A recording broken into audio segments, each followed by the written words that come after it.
Вы слушаете Трансмировое радио. В эфире христианская программа «Хлеб жизни». Иисус говорил: «Не хлебом одним будет жить человек, но всяким словом, исходящим из уст Божьих». Мы предлагаем пищу для души и приглашаем вместе с нашим гостем окунуться в мир Божьего Слова. Мир вам, уважаемые слушатели! Напоминаю, что наша передача – место ваших встреч с различными служителями церкви, их проповеди о главном, о вечном, о библейском. Надеемся, что время, которое вы проведете с нами, укрепит вашу веру, утвердит надежду, возгреет любовь и ободрит ваше сердце.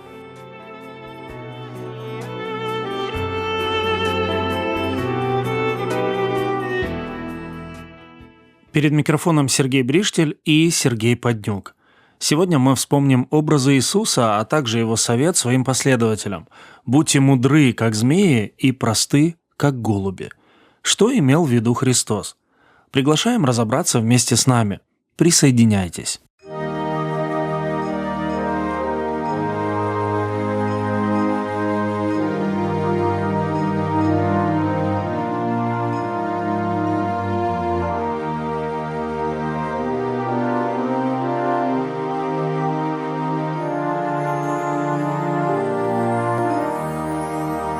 Я слышу голос Твой, зовет меня к Тебе, омыться кровью святой, пролитой на кресте. О, Спаситель мой,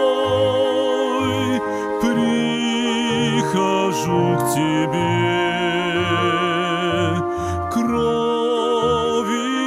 Твоей омой, пролитой на кресте. Хоть слаб и грешен я, Ты силу мне даешь, снимаешь грех, живишь меня, любовью влечешь. О, Спаситель мой, прихожу к Тебе, кровью Твоей омой, пролитой на кресте.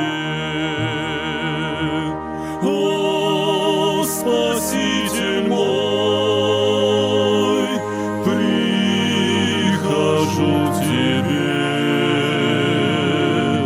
кровью Твоей омой, пролитой на кресте.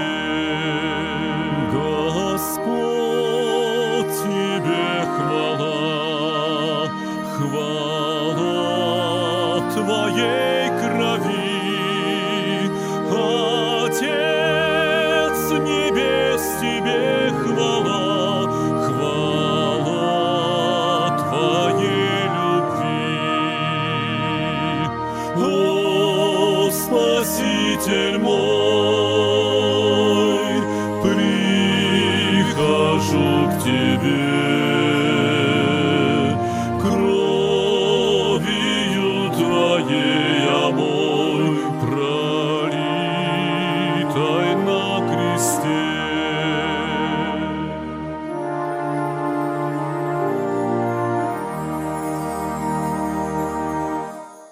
Мир Божий вам, дорогие слушатели!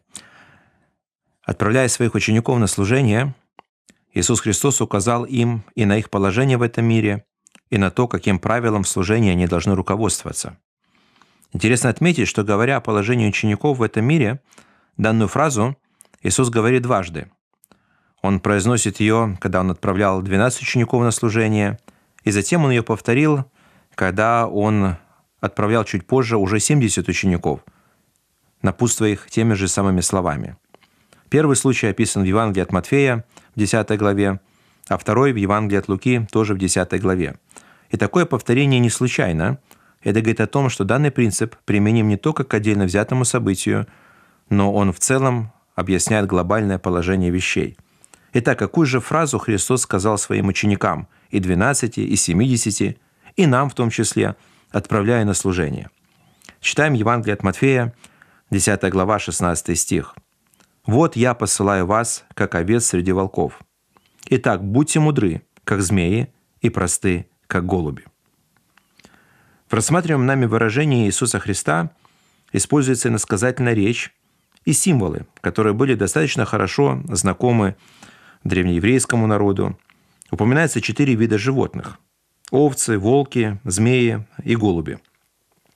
Давайте рассмотрим практическое применение сказанного Спасителем, чтобы мы могли понять то, какими же принципами мы должны руководствоваться в нашем служении и что мы должны помнить, находясь в этом мире. Первая часть данного отрывка говорит о положении тех, кто посылаем Христом на служение. Очень важно помнить о том, что христиане никогда не будут своими для греховного мира. И Иисус образно описал эти отношения как положение овец, которые находятся среди волков. Рассмотрим подробнее. В жизни древнееврейского народа овца занимала большое место. Для людей того времени овца служила источником молока, мяса, шерсти. От правильного ухода за овечьим стадом напрямую зависело благополучие древнееврейской семьи. Поэтому численность овечьих стад являлась показателем их достатка. Занимаясь разведением овец, древние евреи хорошо изучили характер и повадки этого животного, и очень часто образ овцы использовали в своей повседневной разговорной речи. Домашняя овца была не приспособлена для жизни в диких условиях, и она постоянно нуждалась в заботе пастуха. И так как пастух проявлял заботу об овцах, то, соответственно, они сравнивали заботу кого-то о других людях, потому что овцы откликались на заботу пастуха, они знали его, слушали его голос и следовали за ним. В определенной мере овцы зависимы в том числе и друг от друга. В случае непогоды они прижимаются друг к другу, согревая себя таким образом. Если есть опасность, они сбиваются в кучу. Иногда между овцами могут возникать конфликты, но тогда жезл пастуха успокаивал их, если они буянили, и разнимал, если они начинали драться. В итоге именно домашняя овца у древних евреев являлась символом кроткого нрава и послушания. При этом следует отметить, что сами овцы были достаточно беззащитными перед внешними врагами, например, теми же самыми волками. И в этом случае они всецело зависели от пастуха, той защиты, которую он проявит. Ну и также было важно, чтобы он их приводил на правильное пастбище, которые были безопасны, ну а в случае появления хищников прогонял их, защищая овец. Ну а главными врагами овец в то время были волки. Отрицательное отношение к волку у древних евреев основывалось на его хищном нраве. Они знали, что если волк нападет на овечье стадо или проникнет в овчарню, то может уничтожить все стадо. Поэтому древние евреи не только боролись с волками, но и наделяли в своей разговорной речи этих животных самыми нелестными характеристиками. Очень часто в Священном Писании словом «волк» означается «злой человек». Например, лжепророки сравнивались с хищными волками в Евангелии от Матфея. Неправедные князья и судьи тоже названы волками. Мы можем читать об этом в книге Иезекииля и Софонии. Таким образом, сказав о том, что ученики посылаются как овцы среди волков, Спаситель имел в виду, что люди будут враждебно, иногда даже агрессивно относиться к тем, кто проповедует Евангелие. При этом надо отметить, что Христос не имел в виду, что все люди, которые не христиане, в этом мире должны называться волками. Наоборот, Он говорил, что есть заблудшие овцы и из дома Израилева, и из других народов, и Он пришел для того, чтобы их спасти. Волки, прежде всего, это силы зла, и те люди, которые движимы ими, ну и мирская система ценностей, которая противопоставляется церкви. Как уже говорилось, согласно представлениям древних евреев, считалось, что если небольшая группа овец встретится с волком или с волками, то она, как правило, обречена на гибель. Поэтому некоторые читатели делают неправильный вывод и говорят о том, что Христос посылал своих учеников чуть ли там не как на верную гибель. Но на самом деле Он их отправляет, но при этом напоминает, что Он остается их пастырем. И таким образом древние евреи понимали, что если овцы будут вместе с пастырем, то он защитит их и даст им возможность не погибнуть. Поэтому в данном случае Христос говорит: «Вот я посылаю вас». То есть, такими словами Христос говорит, что я вместе с вами, я вас направляю, я незримо буду вас защищать. И поэтому даже если вы будете находиться среди вот этих волков, вы можете рассчитывать на мою защиту, не переживайте. Но знайте, как к вам будут относиться, чтобы вы могли правильно оценивать свое положение в этом мире. Поэтому, подводя итог вышесказанному, следует отметить, что в большинстве своем мир относится к верующим враждебно, как волки к овцам. Он желает воспользоваться ими для удовлетворения своих нужд. Проще говоря, как волк. Уничтожить и съесть. Волки окружают стадо, какое-то время гоняют его, чтобы овцами завладела паника, а затем отлавливают поодиночке и режут овец. И даже если волки сыты и не трогают овец, это вовсе не значит, что они не рассматривают их как свою добычу. Это лишь вопрос времени, когда они нападут на стадо или проникнут в овчарню. В силу этого, проводя параллель, мы, как ученики Христа, отправляемые им на служение, должны помнить, что этот мир никогда не принимает христиан с распростертыми объятиями. Какое-то время они могут нас не трогать, из-за чего создается иллюзия спокойствия и безопасности, но это лишь кажущееся спокойствие. В любой момент может быть начата атака. Поэтому Христос и предупреждал о том, что нужно помнить, что мы чужие этому миру, и не стоит пытаться примириться с его ценностями или стать его частью. Не может быть дружбы между овцами и волками. Любая овца сама по себе всегда проигрывает волку. Вот почему так опасно оказаться вне стада и защиты пастуха. Вот почему в особой опасности находящаяся заблудшая овца, которая отбилась от стада, терпит гибель. Ее легче всего уничтожить. Христианин, который отступил от веры, который ушел из церкви, он находится в особой опасности. Он один на один встречается со стаей волков, которая радушно его встречает, но в итоге съедает. Потому что это единственное, чем заканчивается такая встреча. И только вопль к пастуху и его помощь может защитить эту заблудшую овцу от окруживших ее волков. Только обращение с покаянием ко Христу и возвращение в церковь защитит человека, который отступил от Бога. Находясь как овцы среди волков, не стоит пугаться, так как Христос защищает нас, как добрый пастырь. Он дает нам силу противостоять нападкам врага. И где бы мы ни были, если мы слушаем голос Христа и идем тем путем, который Он указал, мы находимся под Его защитой.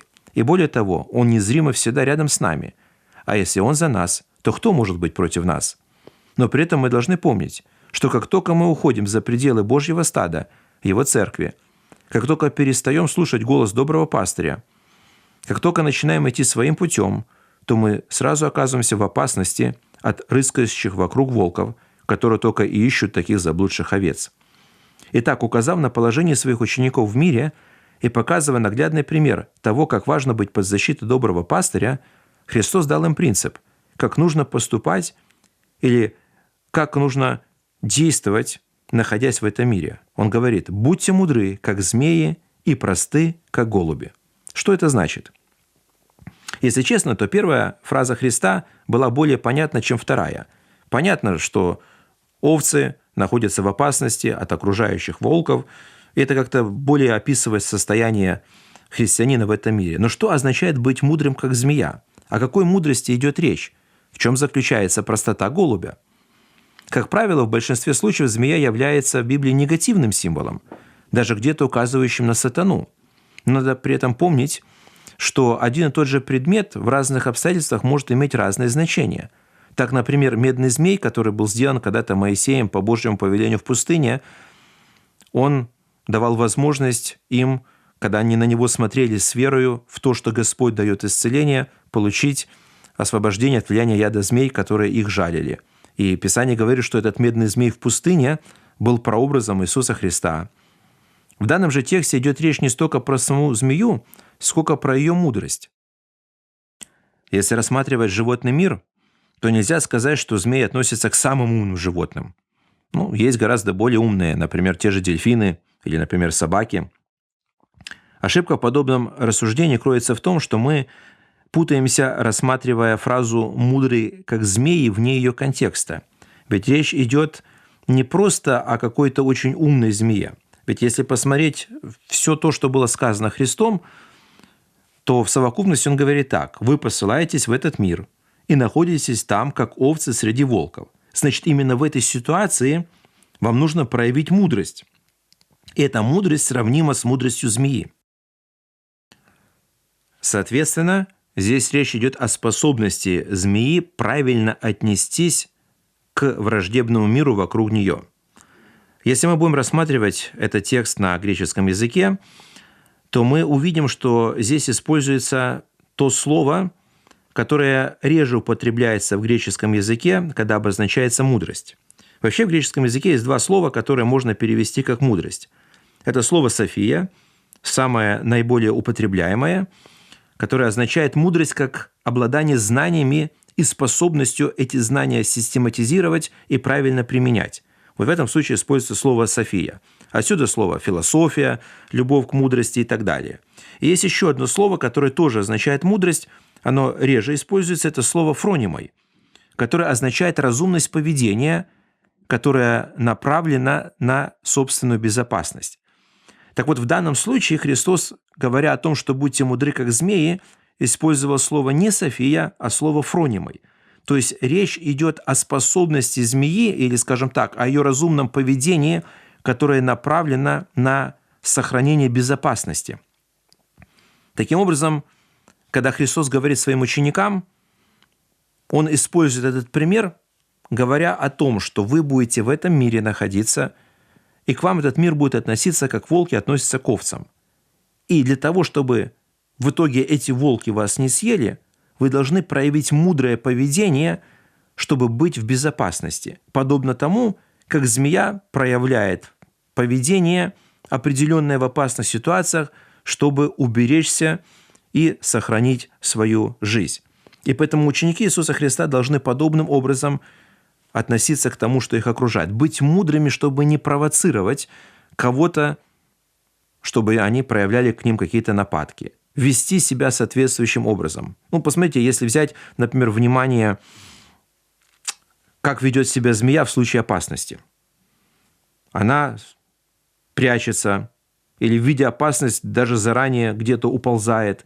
Мы можем видеть, что в случае, если уже невозможно убежать, она сворачивается и прячет голову, чтобы не повредили голову, понимая, что если даже хвост где-то повредили, не так страшно, как если, скажем, произошло повреждение именно головы, поскольку оно может закончиться смертью. И поэтому «будьте мудры, как змеи» подразумевает, что Христос говорит: остерегайтесь тех людей, которые могут причинить вам зло. Проявите мудрость, если начали где-то вас гнать в одном городе, идите тогда в другой город. Не провоцируйте, оставаясь в зоне конфликта других. Вот об этом идет речь, то есть быть мудрым. Но эта мудрость, с точки зрения правильности поведения, она должна быть соединена с простотой голубя. Что это означает? То есть быть мудрым, как змея, и простым, как голубь. О какой простоте идет речь? Потому что очень часто слово «простота» в сознании людей означает простодушие, иногда даже какую-то бесцеремонность. И поэтому говорят о том, что человек, ой, простачок, и есть даже такое выражение, как «простота хуже воровства» или «хуже преступности». Но в данном случае слово «простой» имеется в виду чистый, то есть без примесей.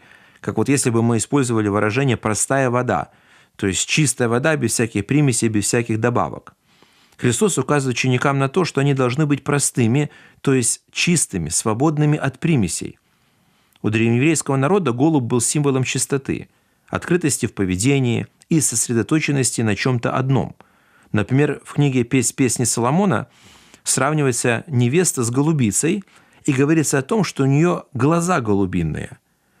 Вот так вот при этом имеется в виду не внешний вид глаз голубя, которые маленькие и красные, а именно то, что голубь может сфокусировать взгляд только на одном предмете в данный момент времени, из-за чего он постоянно вращает головой для того, чтобы перевести взгляд с одного предмета на другой предмет. И таким образом, когда в книге «Песнь песен» говорится комплимент невесте, что у нее глаза голубиные, имеется в виду, что когда она смотрит на жениха, она видит только его одного и больше ни на кого не обращает свой взгляд. Поэтому в этом и есть особенность, говоря о простоте или о чистоте голубя, что он без примесей, если взять пример, который приводил Христос для своих учеников. То есть быть теми, которые сфокусированы в своем взгляде на Христа, не отвлекаться на что-то другое. Вторая особенность голубя – это то, что куда бы его ни отнесли, он всегда возвращается в свою голубятню. Он знает, где находится его дом. И таким образом, опять же, это еще один из примеров, который Христос оставляет для нас. Всегда знайте, где ваш дом. В каких бы вы обстоятельствах ни были, куда бы вас ни отнесли, что бы ни происходило вокруг, мы всегда знаем, какова конечная цель нашей жизни, куда мы направляемся, где наше жительство, о котором сказано «жительство же ваше на небесах». Интересно отметить, что подобный совет дает и апостол Павел. В послании к римлянам, 16 глава, 19 стих сказано так: «Желаю, чтобы вы были мудры на добро и просты на зло». Правда, здесь чуть перефразировано, если там мудрость змеи и простота голубя, здесь просто говорится о мудрости в плане добра и простоты в плане зла. Что имеется в виду здесь? Если говорить о мудрости в плане совершения добра, говорится о рассудительности, о том, чтобы человек правильно поступал, когда он исполняет веренное ему служение. Поэтому Христос, наставляя своих учеников и отправляя их на труд, напоминает, что их поведение должно быть разумным, направленным на усмирение врагов, на избежание ненужных конфликтов, но при этом оно должно быть лишено надменности, заносчивости, особенно когда они будут видеть проявление через свое служение особой силы Божьей в плане изгнания бесов, в плане исцеления, спасения людей. Они должны хранить себя в чистоте от всякого зла и помнить, где их настоящий дом. И это очень важная комбинация – мудрость и простота. Потому что если человек будет мудрым без должной простоты, это может привести его к хитрости. Если будет тяготение к простоте без мудрости, это может, к сожалению, привести к глупости. Но только мудрость, соединенная с простотой, ведет ко благу. Вот почему Христос и предупредил, что одно без другого существовать не может, ибо только в совокупности принесет благословение тем, кто исполняет сказанное. Завершая наше рассуждение, хочу вернуться к тому, по какому поводу апостол Павел напомнил сказанные прежде Христом слова о мудрости и простоте. Читаем послание к римлянам, 16 глава, 17-19 стихи. «Умоляю вас, братья, остерегайтесь производящих разделения и соблазны, вопреки учению, которому вы научились, и уклоняйтесь от них, ибо такие люди служат не Господу нашему Иисусу Христу, а своему чреву. И ласкательством, и красноречием обольщает сердца простодушных. Ваша покорность вере всем известна. Посему я радуюсь за вас, но желаю, чтобы вы были мудры на добро и просты на зло». Этот призыв апостола Павла, который вложил ему Дух Святой при написании данного послания, очень актуален и в наши дни. Это не просто совет или рекомендация, а повеление с мольбой. Остерегайтесь производящих разделения и уклоняйтесь от их и их учения. Проповеди таких людей льстят слуху, вселяют ложную надежду и уверенность, но по своей сути противоречат библейскому учению и приводят к разделению в церкви. Каким бы ни казался этот человек красноречивым и убедительным, посмотрите на плоды его дел. Никогда проповедь истины не приведет к разделению церкви, не будет ставить человека в какую-то зависимость или покровительство именно от данного проповедника. И для того, чтобы не оказаться увлеченным заблуждением или ересью, нужно быть посвященным, покорным тому, что учит евангельская вера, проявляя мудрость и храня себя в чистоте, без всяких примесей. В единстве с церковью христианин будет в безопасности, даже если он будет и как овца среди волков. Итак, Господь дал каждому из нас призвание и служение. Он направляет нас трудиться для Него в этом мире, в котором мы находимся как овцы среди волков. Но если мы поступаем мудро, проявляя разумность в нашем поведении, храним себя в чистоте без всяких примесей, смотря на Христа, то мы будем мудры, как змеи, и просты, как голуби. И в итоге, как написано в послании к римлянам в 16 главе 20 стихе, «Бог же мира сокрушит сатану под ногами вашими вскоре. Благодать Господа нашего Иисуса Христа с вами. Аминь». Дай мне, Боже, предстать пред Тобою, не в отрепьях порочной совести, но с кристально чистой душою, позабыв все земные горести, и служить Тебе не из корысти, не из выгоды зависти, но по доброму зову совести, ради истины, ради благости. Научи меня, Боже, мудрости, из Твоей, что исходит вечности, чтоб духовной не знать мне скудости, чтобы дни не прожить без вечности. Научи меня, Боже, мудрости, из Твоей, что исходит вечности, чтоб духовной не знать мне скудости, чтобы дни не прожить беспечности. Чтобы славить Тебя и в старости, дай душе моей легкокрылости, чтоб всегда в непрестанной радости воспевать Твои Божьи милости и служить Тебе не из корысти, не из выгоды, не из зависти, но по доброму зову совести, ради истины, ради благости. Научи меня, Боже, мудрости, из Твоей, что исходит вечности, чтоб духовной не знать мне скудости, чтобы дни не прожить беспечности. Научи меня, Боже, мудрости, из Твоей, что исходит вечности, чтоб духовной не знать мне скудости, чтобы дни не прожить беспечности.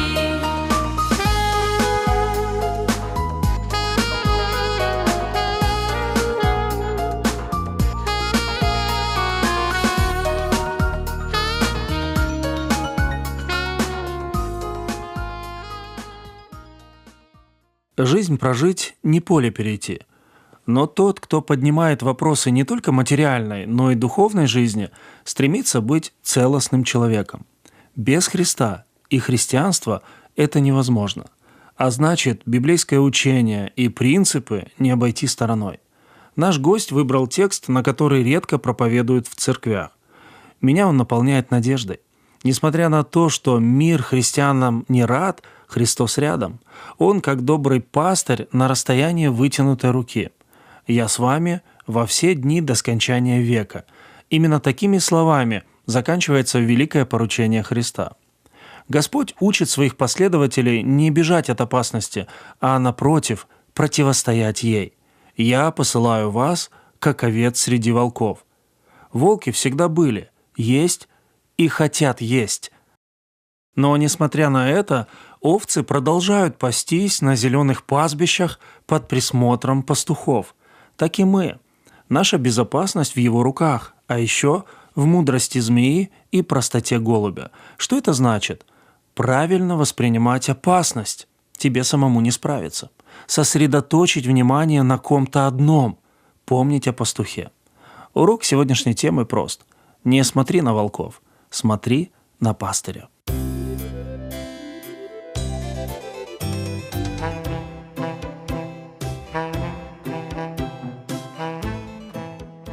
На этом наша сегодняшняя передача подошла к концу. С вами были Сергей Бриштель, звукооператор Олег Крупко и наш гость Сергей Поднюк.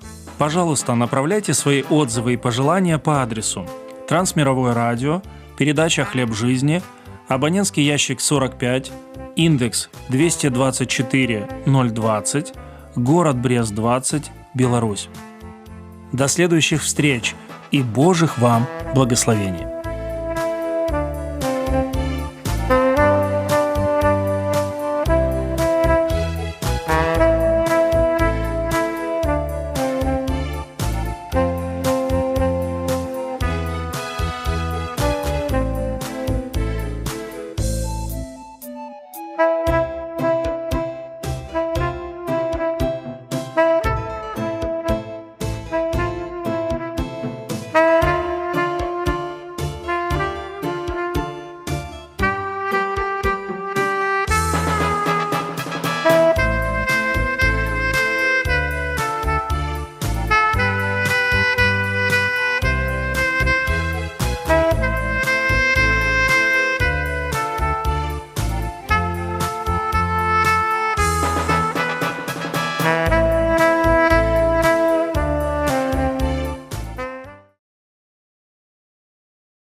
Вы слушаете программу «Тихие воды». Господь – пастырь мой, я ни в чем не буду нуждаться. Он покоит меня на злачных пажитях и водит меня к водам тихим, подкрепляет душу мою, направляет меня на стези правды ради имени Своего.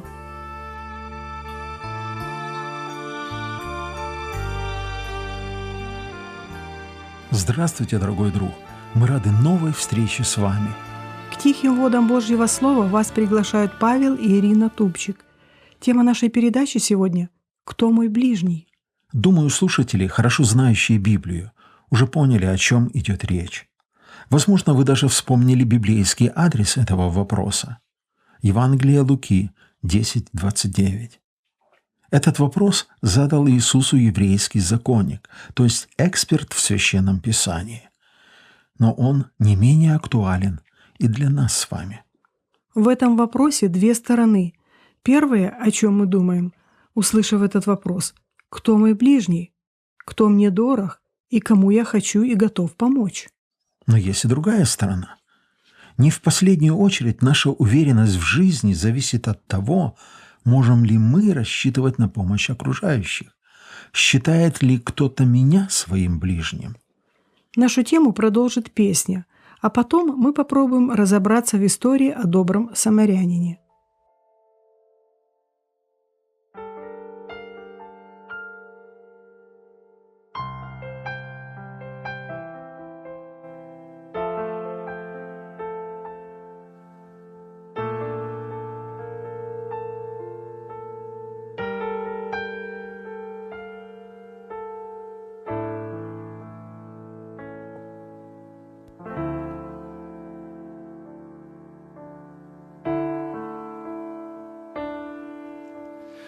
Боже, ближних не могу любить, прощать, терпеть, им тепло дарить. Хочу, стараюсь, но, увы, никак. Молюсь, пощусь, пытаюсь, как же так? Боже, дай с небес любви Твоей, научи, и Дух Святой излей, вырасти плоды любви во мне и пребывать, дай больше, Бог, в Тебе. Боже, дай с небес любви Твоей, научи, и Дух Святой излей, вырасти плоды любви во мне и пребывать, дай больше, Бог, в Тебе. Когда Христа Ты в жизнь свою впустил, живешь им, дышишь, мир тебе не мил. Молись, смиряйся, верь Христу и жди. Смоковница вдруг принесет плоды. Боже, дай с небес любви Твоей, научи, и Дух Святой излей, вырасти плоды любви во мне и пребывать, дай больше, Бог, в Тебе. Боже, дай с небес любви Твоей, научи, и Дух Святой излей, вырасти плоды любви во мне и пребывать, дай больше, Бог, в Тебе. Притча о добром самарянине находится в 10 главе Евангелия Луки. Прочитаем ее. «И вот один законник встал и, искушая его, сказал: „Учитель, что мне делать, чтобы наследовать жизнь вечную?“ Он же сказал ему: „В законе что написано? Как читаешь?“ Он сказал в ответ: „Возлюби Господа Бога твоего всем сердцем твоим, и всею душою твоей, и всею крепостью твоей, и всем разумением твоим, и ближнего твоего, как самого себя“. Иисус сказал ему: „Правильно ты отвечал, так поступай, и будешь жить“.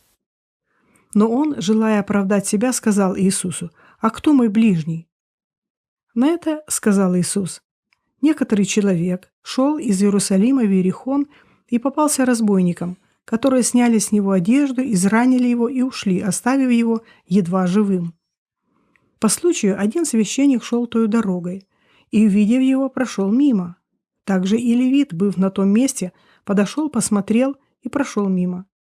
Самарянин же, некто проезжая, нашел на него и, увидев его, сжалился, и, подойдя, перевязал ему раны, возливая масло и вино, и, посадив его на своего осла, привез его в гостиницу и позаботился о нем.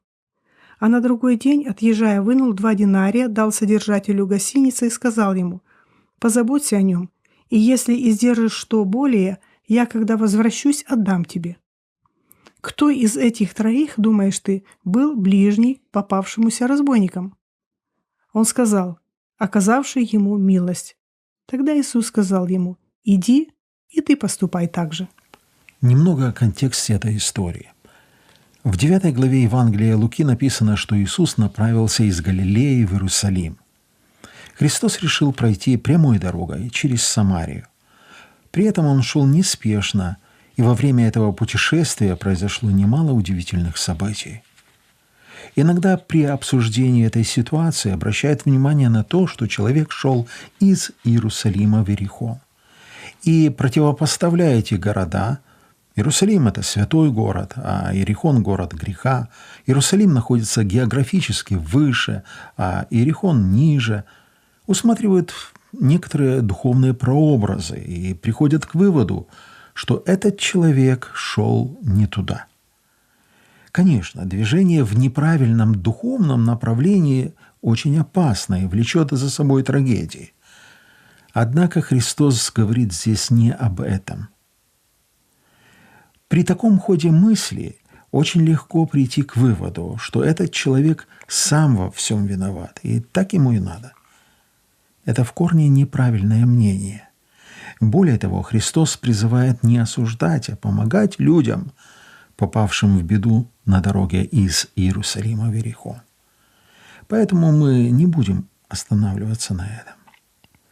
Скорее всего, разговор Иисуса с книжником произошел где-то по дороге, возможно, даже между Иерусалимом и Иерихоном, потому что повествование 10 главы продолжается словами «в продолжении пути их», и дальше мы читаем, что Христос пришел в Вифанию, которая была близ Иерусалима.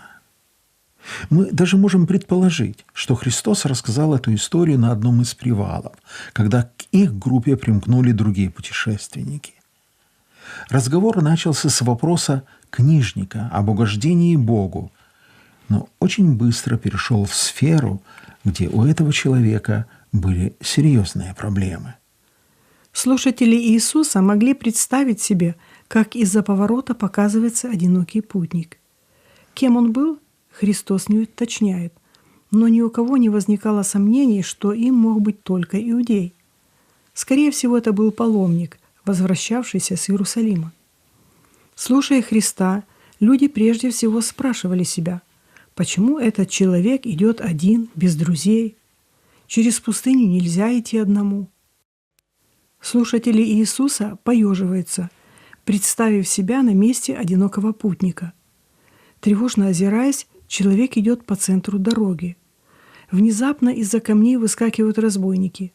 Они избивают беззащитного путника, забирают все, что у него было, и бросают на произвол судьбы. Он не может подняться и идти. Кто поможет ему в пустыне? Кто станет его другом? На дороге появляется священник. Слушатели Христа приводят дыхание. теперь-то несчастный будет спасен. Возможно, священник идет и повторяет про себя наибольшие заповеди закона. «Возлюби Господа Бога твоего всем сердцем твоим, и всею душою твоею, и всею крепостью твоею, и всем разумением твоим, и ближнего твоего, как самого себя». И при этом он чуть не спотыкнулся об лежащего на земле человека. Взглянув на него, Божий служитель покачал головой и прошел мимо. Собеседники Христа тоже качают головами. Им, наверное, приходилось сталкиваться с черствостью и несправедливостью священнослужителей. На дороге появляется левит. Может быть, он поможет бедняге? Да, смотрите, левит проявляет интерес к пострадавшему и подходит к нему. Но, увы, это только любопытство. Фигура еще одного священнослужителя исчезает за поворотом. Слушатели в унынии. Кто поможет человеку? Их мысли невольно переходят в другое русло. А как бы они поступили, оказавшись на пустынной дороге? В этом месте повествование делает неожиданный поворот. На дороге появляется самарянин. Слушатели насторожились. Что может делать самарянин на этой дороге? Он насмеется над иудеем, попавшим в беду. Но именно самарянин оказывается другом пострадавшего. Он перевязывает его раны, садит на осла и везет в безопасное место. Самарянин платит деньги за лечение человека, которого первый раз в жизни видит. У самарянина доброе сердце. Итак, спрашивает Иисус, кто друг этого человека? Законник, обходивший самарян 10-й дорогой, тихо ответил: тот, кто помог ему. Его язык отказывался произнести слово «самарянин». Христос сказал: иди и поступай так же. Вокруг тебя много людей, нуждающихся в помощи, одиноких.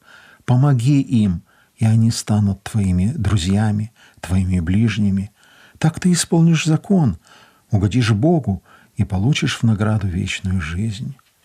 Другом человека является тот, кто спасает его жизнь в пустыне. Эта проповедь была направлена и к ученикам. Христос называл их своими друзьями. Приближались тяжелые испытания, в которых Иисусу так была необходима помощь друзей. «Побудьте со мной», — просил Христос апостолов в Гефсимании. Но еще больше Господь хотел укрепить веру учеников перед грядущими испытаниями. Они не одни на пустынной дороге. Он является их надежным другом. Его презирают, ненавидят, называют самарянином, но у него любящее сердце. Он идет в Иерусалим, чтобы отдать жизнь за своих друзей. Нет в мире большей любви, чем любовь, которую он имеет к ним.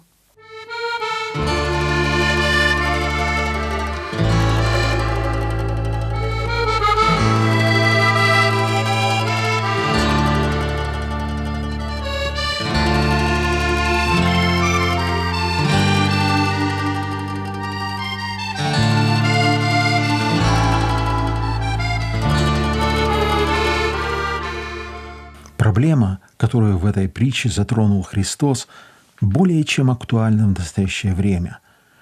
Вопрос остался прежним: кто мой ближний? Хотя в уголовном законодательстве есть статья за неоказание помощи человеку, оказавшемуся в беде, в средствах массовой информации много душераздирающих сообщений о равнодушии людей к чужой беде. Например, осенью прошлого года в многоквартирном жилом доме в Анадыре произошел пожар. Тогда пострадало 7 человек, 4 из них дети. Общественное возмущение вызвало поведение очевидцев. Многие, увидев огонь, достали телефоны, но не для того, чтобы вызвать МЧС, а чтобы снять видео и выложить в сеть. В результате звонок в МЧС поступил уже тогда, когда в сети было много видеороликов с этим пожаром. Ирландский драматург Бернард Шоу очень верно сказал: самый большой грех по отношению к ближнему не ненависть, а равнодушие. Вот истина вершина бесчеловечности. В психологии есть специальный термин для описания равнодушия – эффект свидетеля. В 1964 году в Нью-Йорке была жестоко убита 28-летняя Кити Дженовези. На девушку напали возле ее дома, когда она возвращалась с работы. В течение получаса преступник издевался над жертвой, и это видели не менее 10 соседей. Но никто не вызвал полицию и не вмешался. Этот случай вызвал целую волну научных исследований.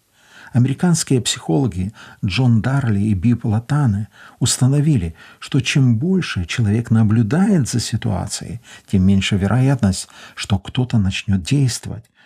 Позже Джон Дарли и Биб Латане провели исследование в Принстонской семинарии, в основу которого была взята притча о добром самарянине. Результаты оказались неожиданными. Больше половины студентов поступили как священник и левит. И ученые пришли к выводу, что милосердие не зависит от религиозности человека. Есть более глубокие причины, которые находятся в глубине человеческой души.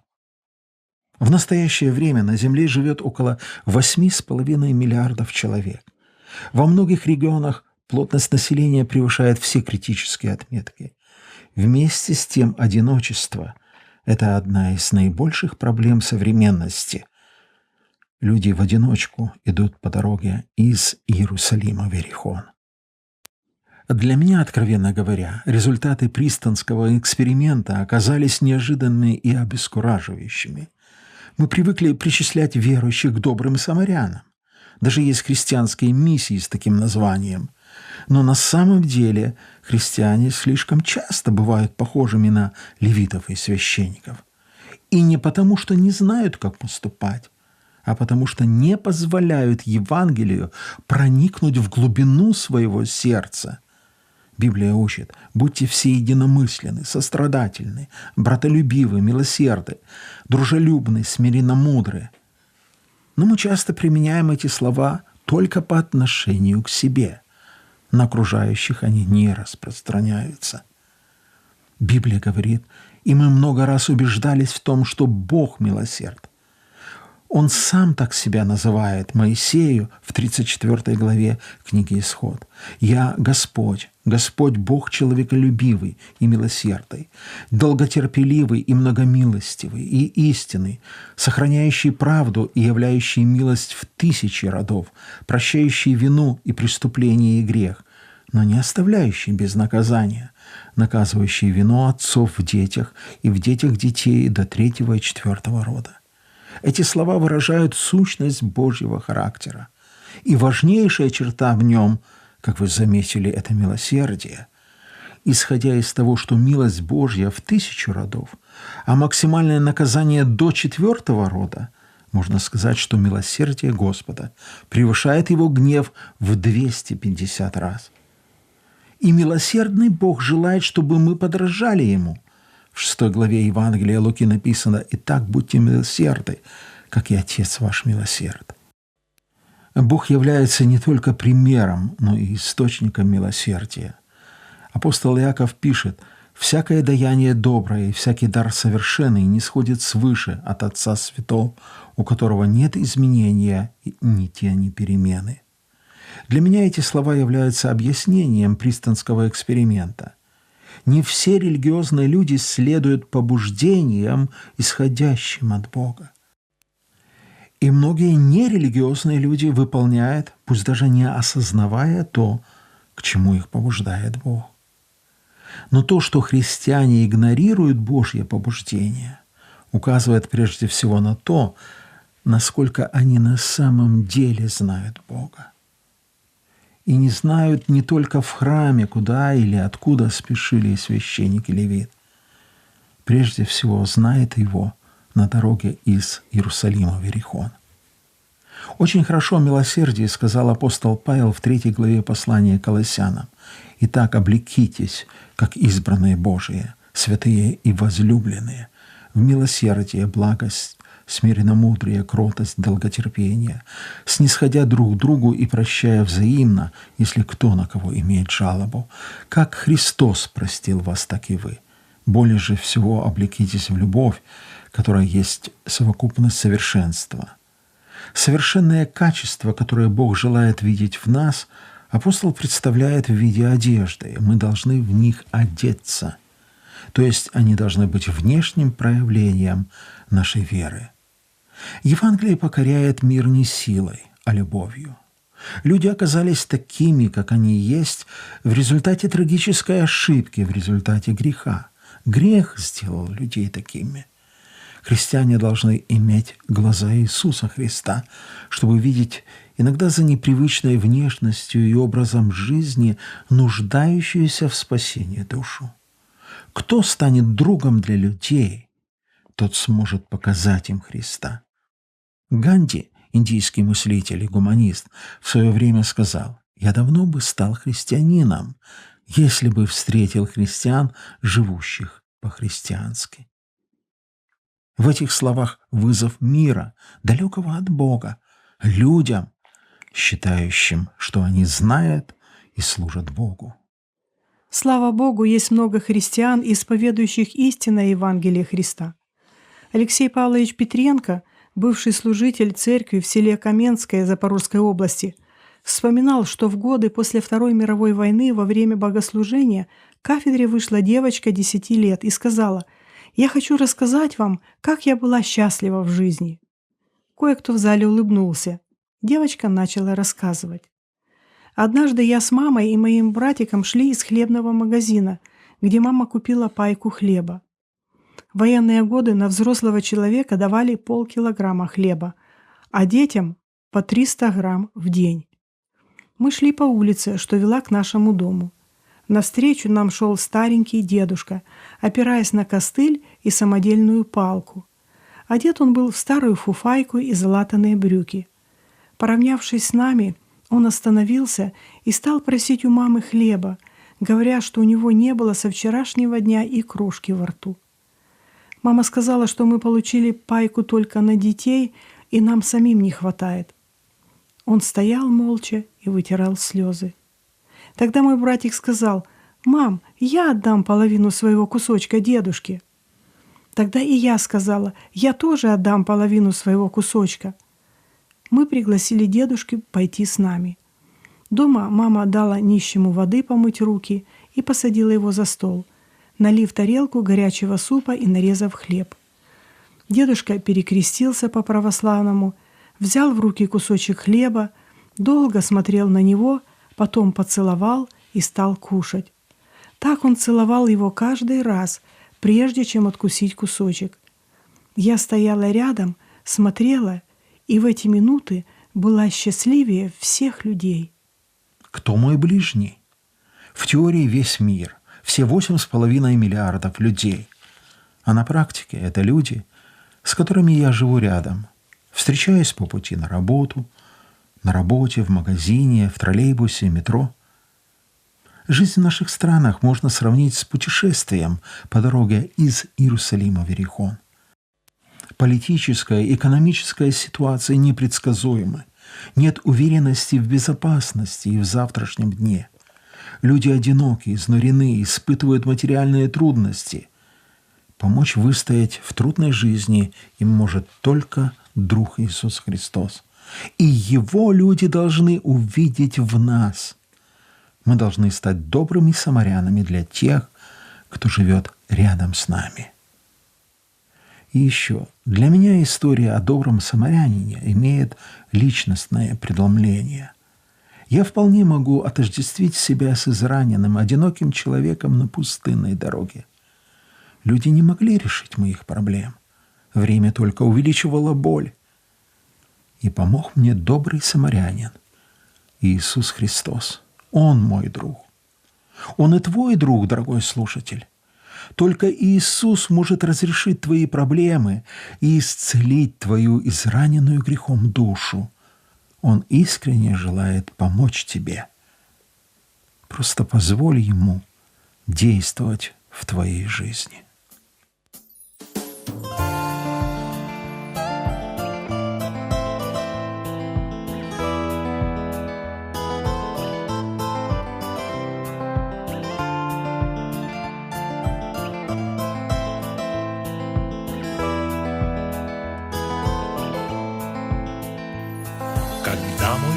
ты ближнего так больно огорчил, что на слова прощения он не находит сил. Спеши к нему с повинною, спеши, не отлагай. Твой брат в обиде томится, смотри, не опоздай. Нет жертве поклонения угоднее Христу, чем братьев в примирение, не допустив войну. Как аромат курения восходит к небесам, как Богу дух смирения возносит филиал.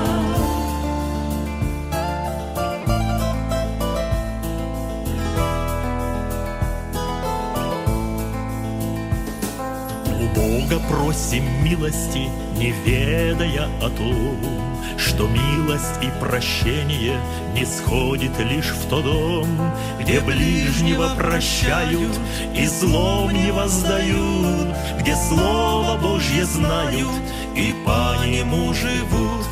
Есть в мире много принципов, но истина одна. Христос есть путь и истина, всем принципам судья. Живем мы по Евангелию, учению Христа. Умрут все наши принципы, не станет в сердце зла.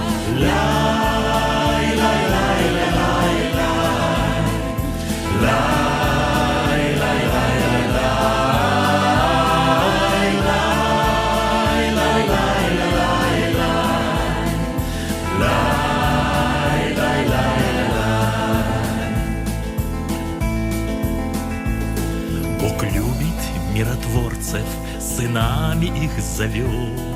Они по воле Бога всем страждущим оплот. Все, кто любовью дышат, те миру говорят: мы Господа наследие, и этим Бога чтят.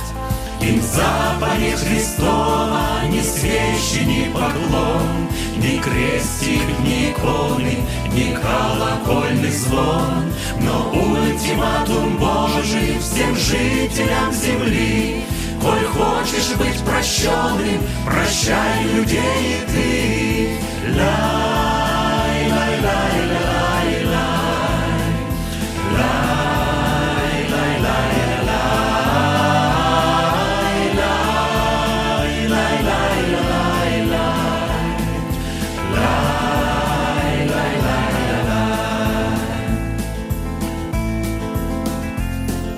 Какою мерой мерим, отмерится и нам. Каким судом, брат, судишь, судим ты будешь сам. Люби, прощай и милуй, Бог заповедал нам. В любви, в прощении, в милости нуждаешься ты сам.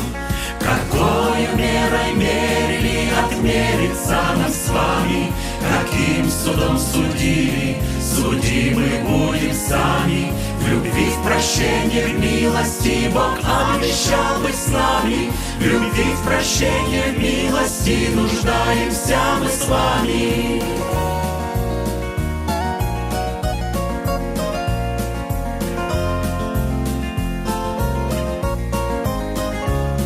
В любви, в прощении, в милости Бог обещал быть с нами.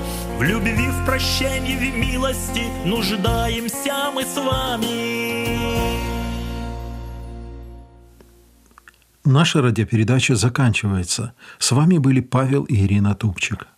Свои вопросы, отзывы и пожелания направляйте, пожалуйста, по адресу: программа «Тихие воды», почтовый ящик 45, индекс 22 40 20, город Брест 20, Республика Беларусь.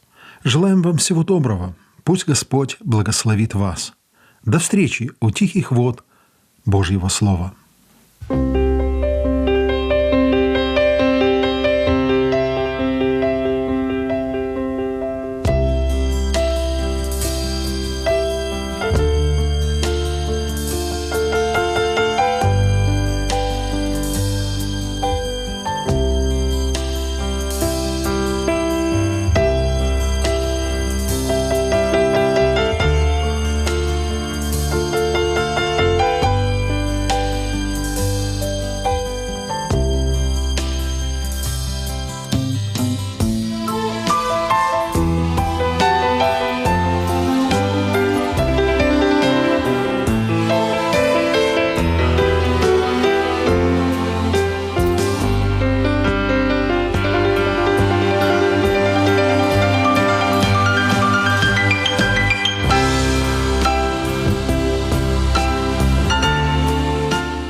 Вы слушаете Трансмировое радио. В эфире программа «Слово на сегодня».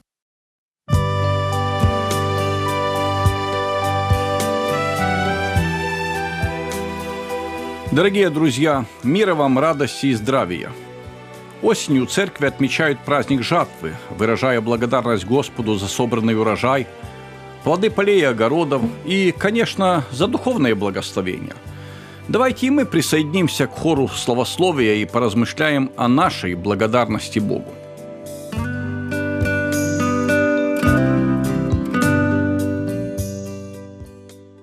Прочитаем два текста Библии, которые говорят о Божьих благословениях и нашей благодарности в ответ на них. В Деяниях, 14 глава, 17 стих, апостол напоминает, что Бог не переставал свидетельствовать о себе благодеяниями, подавая нам с неба дожди и времена плодоносные, и исполняя пищу и весельем сердца наши. Мне нравится это выражение – исполняя пищу и весельем сердца наши. И первое послание к фессалоникийцам, 5 глава, 18 стих. «За все благодарите, ибо такова о вас воля Божия во Христе Иисусе». На праздник жатвы мы поднимаем разные темы. Поем и проповедуем о сеянии, благовестии и плодах. Под ними часто имеем в виду спасенные души. Мы говорим и о труде в церкви и мире, о жатве как кончине века. Но для израильтян жатва была прежде всего праздником благодарности, радости, веселья, благодарности Богу. И на эту сторону хочется обратить особое внимание. Праздник жатвы не дожинки. Есть такой ежегодный фестиваль-ярмарка тружеников села, который проводится в Беларуси с 1996 года. На фестивале награждают лучших работников агропромышленного комплекса республики. На празднике жатвы мы воздаем славу Богу. Конечно, надо благодарить и тех, кто трудится. Один садовник как-то показывал священнослужителю красоту сада во время цветения. Пораженный красотой священник начал славить Господа. Садовник огорчился, что его даже не поблагодарили, и сказал: «Вы бы посмотрели на этот сад, если бы за ним ухаживал только Бог». Конечно, Бог создает шедевры. Я сам не раз восторгался, видя разные грани Божьего творения, будь то Атлантический океан, величественный Казбек, Брославские озера или Ельнинские болота на севере Беларуси.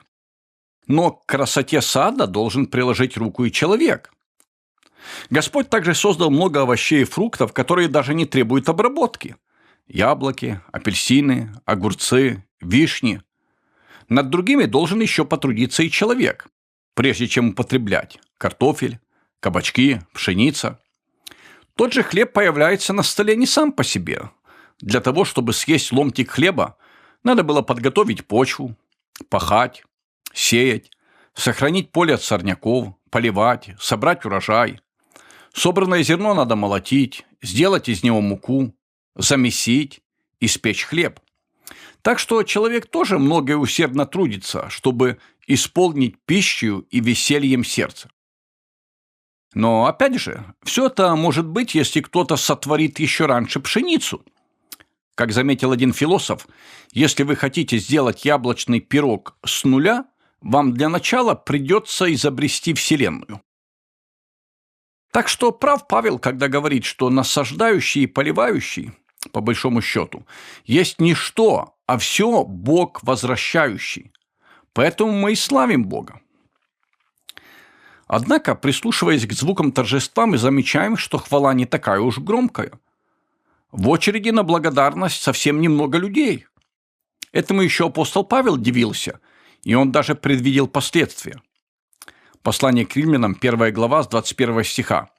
«Но как они, познав Бога, не прославили Его, как Бога, и не возблагодарили, но осуетились в умствованиях своих, и омрачилось несмысленное сердце их, называя себя мудрыми, обезумели, и славу нетленного Бога изменили в образ, подобный тленному человеку, и птицам, и четвероногим, и пресмыкающимися. Они заменили истину Божью ложью и поклонялись и служили твари вместо Творца, который благословен вовеки. Аминь». В ответ на Божье откровение они не прославили, не возблагодарили Бога. Неужели это такой страшный грех? В новостях я не читал о такой проблеме. Просмотрел несколько сайтов белорусских, пару зарубежных. Никто не написал об ужасном грехе неблагодарности. Никто не выразил сожаления по поводу недостатка хвалы Богу или ее отсутствия в жизни или на телевидении. А ведь с этого начинается неблагодарности тому, кому мы всем обязаны. Молчание в ответ на благодеяние. А вы уже успели сегодня поблагодарить Бога? Господь открывает себя. Бог свидетельствует о себе разными дарами. Бог дает времена плодоносные, а в ответ тишина. Бога просто игнорируют. Как говорил проповедник Джон Стотт, налицо очевидный заговор молчания вокруг Бога.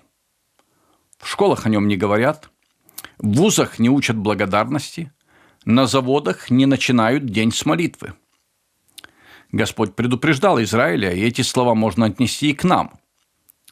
«И когда будешь есть и насыщаться, тогда благословляй Господа Бога твоего за добрую землю, которую Он дал тебе. Берегись, чтобы ты не забыл Господа Бога твоего, не соблюдая заповедей Его и законов Его и постановлений Его, которые сегодня заповедую тебе. Но чтобы помнил Господа Бога твоего, ибо Он дает тебе силу приобретать богатство». Второзаконие, 8 глава. Мы не устаем благодарить Бога. Даже наши просьбы пропитаны благодарностью.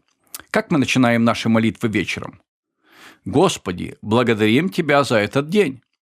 А утром? «Господи, благодарим за эту ночь, за охрану, за мирный отдых». А потом уже просим.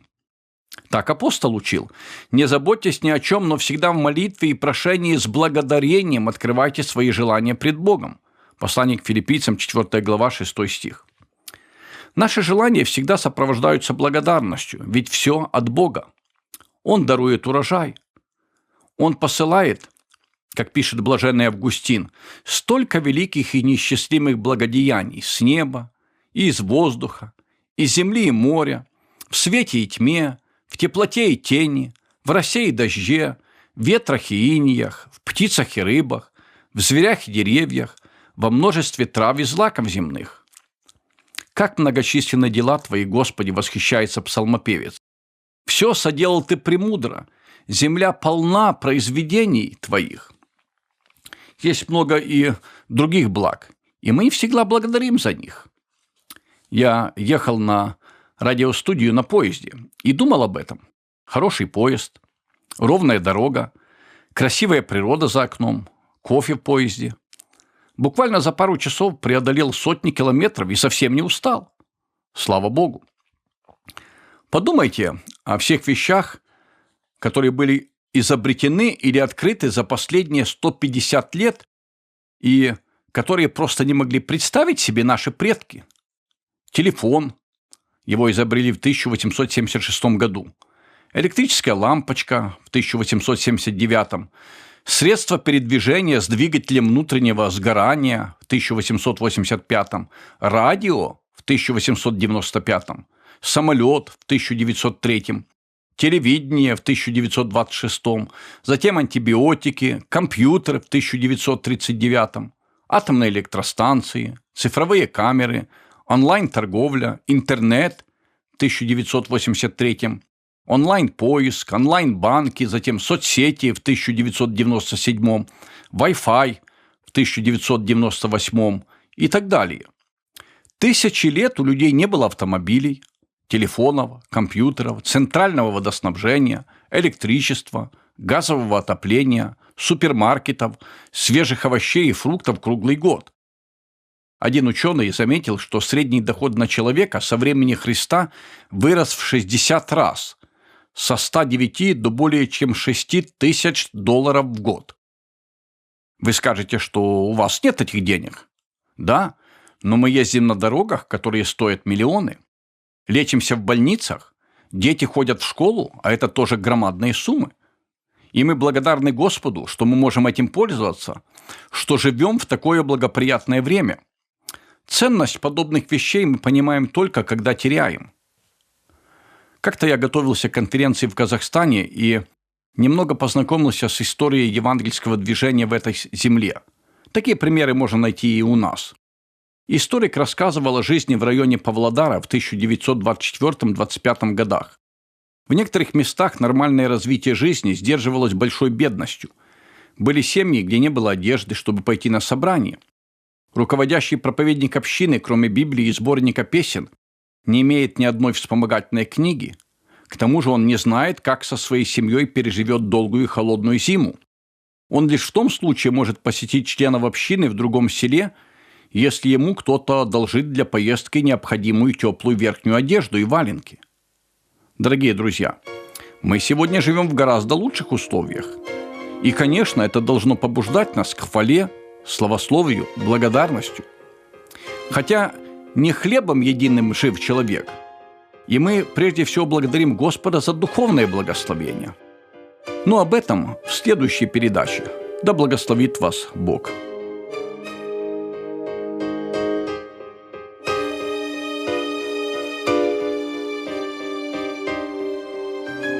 Что мы посеем, то и пожнем. В истине этой мудрости свет. Но сколько раз тяжким судом ложится на нас этой истины свет. Сколько ж насеяно нами вокруг спешки летящих минут и годов. Беды приходят не вдруг. Горечь их горечь пожатых плодов. То полуправду, то полутьму, то полуверу сеем вокруг.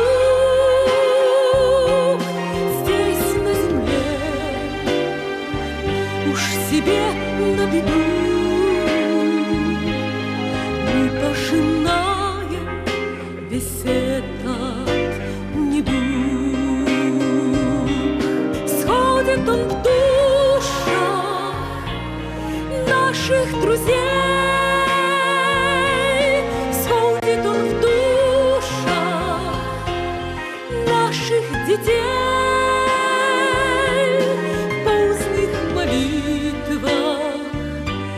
Просим прости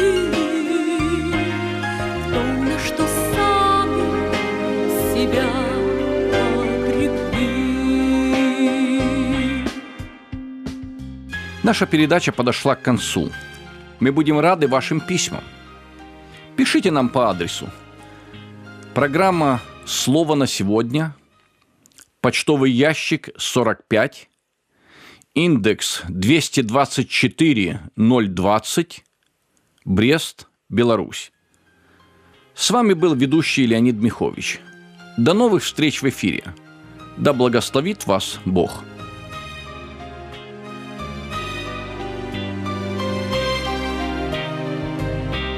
А нас еще жатва Господня ждет. То, что посеет, там и пожнет. Истины проще, может и нет,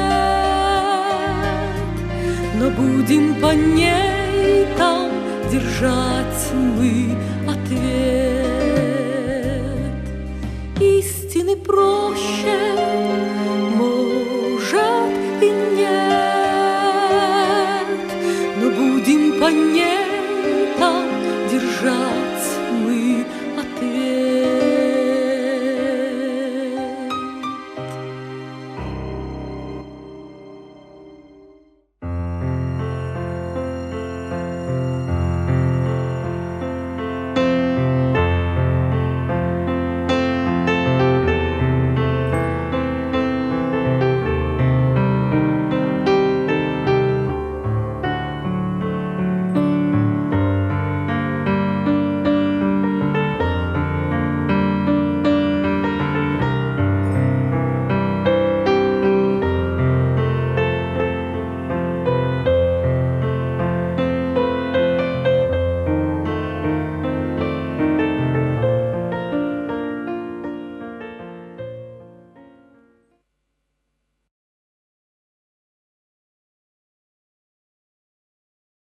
Вы слушаете Трансмировое радио.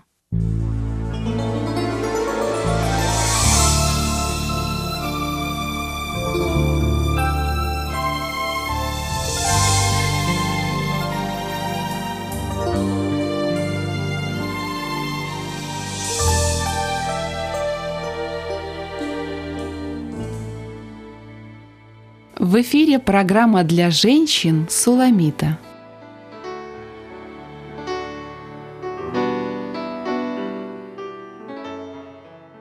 Рада приветствовать вас, дорогие слушатели. С вами ведущая Елена Делюк.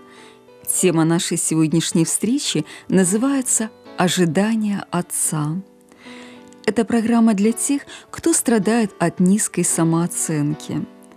Знаете ли вы таких страдалиц, жалующихся, что и внешность у них не та, и руки не из того места растут, и мозгов могло бы быть побольше? Считается, что все мы по природе эгоисты и любим себя по умолчанию. Но этот эгоизм, который требует «мне», «моё», «я», не имеет ничего общего с той полноценной любовью, которая подразумевает способность принять себя таким, какой ты есть. Откуда это непринятие себя? Скорее всего, оно тянется еще из детства. Но как это можно изменить? Свидетельство Анастасии Семеновой как раз на эту тему. И я предлагаю вам его послушать.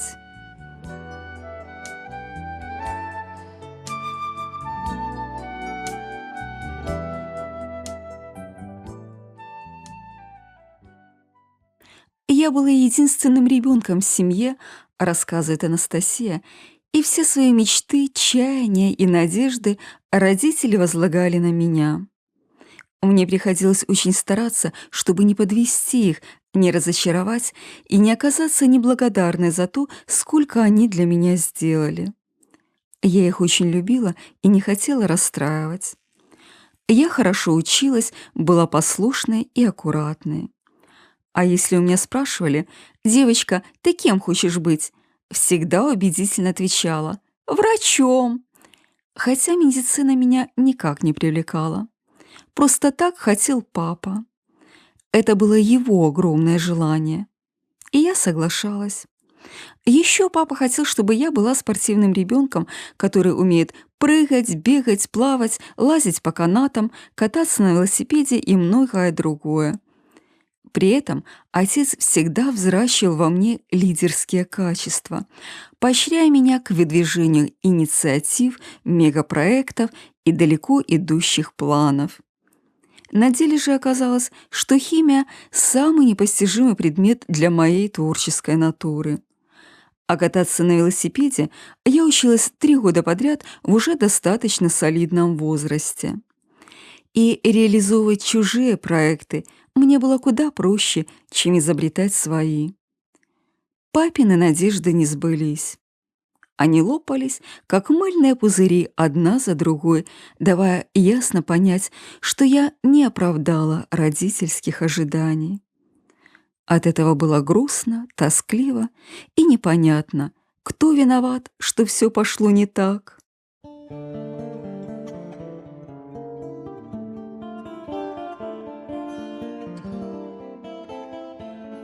Я всегда была глубоким интровертом с кучей комплексов, сколько себя помню. Склонность к самоанализу, а точнее к самобичеванию, была у меня с детства. Всегда и во всем я была неуверена и ходила по этому миру, как будто извиняясь за свое существование. Иногда, когда я шла по улице и бросала взгляд на свое отражение в витрине магазина, я поражалась. Передо мной была угрюмая девушка с плотно сжатыми губами, настороженным взглядом и нервным напряжением, пронизывающим все мое естество. В моей голове всегда отчаянно вели битву сразу 1000 тараканов, и каждый день к ним присоединялся новый десяток. Я любила фильмы про таких же несчастных неудачниц, как и сама, у которых все в жизни как-то не так. Я просматривала их в 100-й раз, отмахиваясь от новых реальных возможностей, которые дарила мне жизнь, и с головой погружалась в мир самопознания и поиска истины. На самом деле, такой внутренний настрой — это не просто инфантильное естество. Это мощнейшая разрушительная сила. Мои комплексы не дремали мирно на своих полочках. Они цвели буйной плесенью, превращая все прекрасное вокруг меня в нечто ужасное и испорченное. Сложно было дружить, строить правильные отношения, любить. Как любить другого, как его принять, когда не можешь принять себя?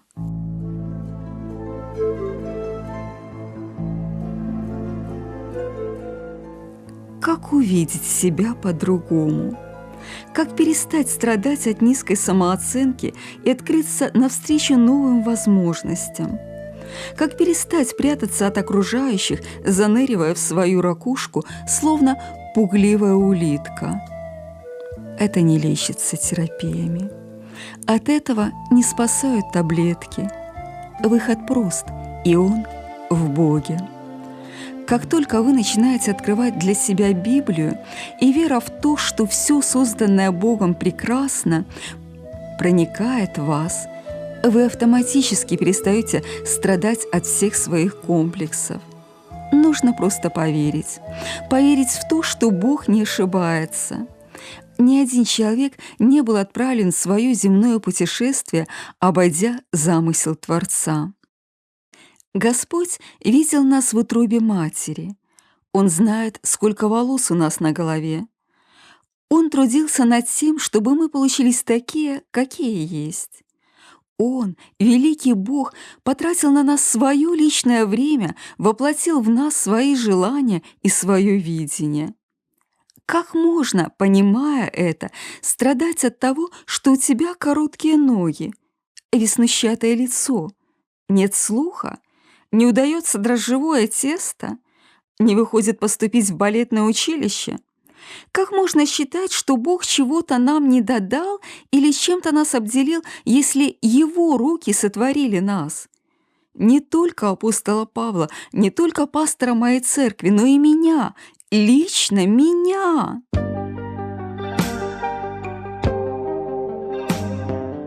На самом деле, комплексы и депрессивные настроения – не только наше личное дело. Они сказываются на всем. Они мешают жить людям рядом с нами, которым постоянно нужно приводить нас в чувство, жалеть и в чем-то убеждать. Семейные отношения, как ничто другое, трещат по швам из-за внутреннего сбоя и непринятия себя. Представьте, ваш муж работает с утра до вечера на жаре в поте лица, чтобы обеспечивать вас и ваших детей. Он встает ни свет ни заря и приходит поздним вечером домой, а там такая страдалица у окна, которая придумала очередную печальку и заедает ее булочкой с какао, обильно поливая их слезами. Один раз, второй, третий, а потом мужу уже как-то и домой не хочется.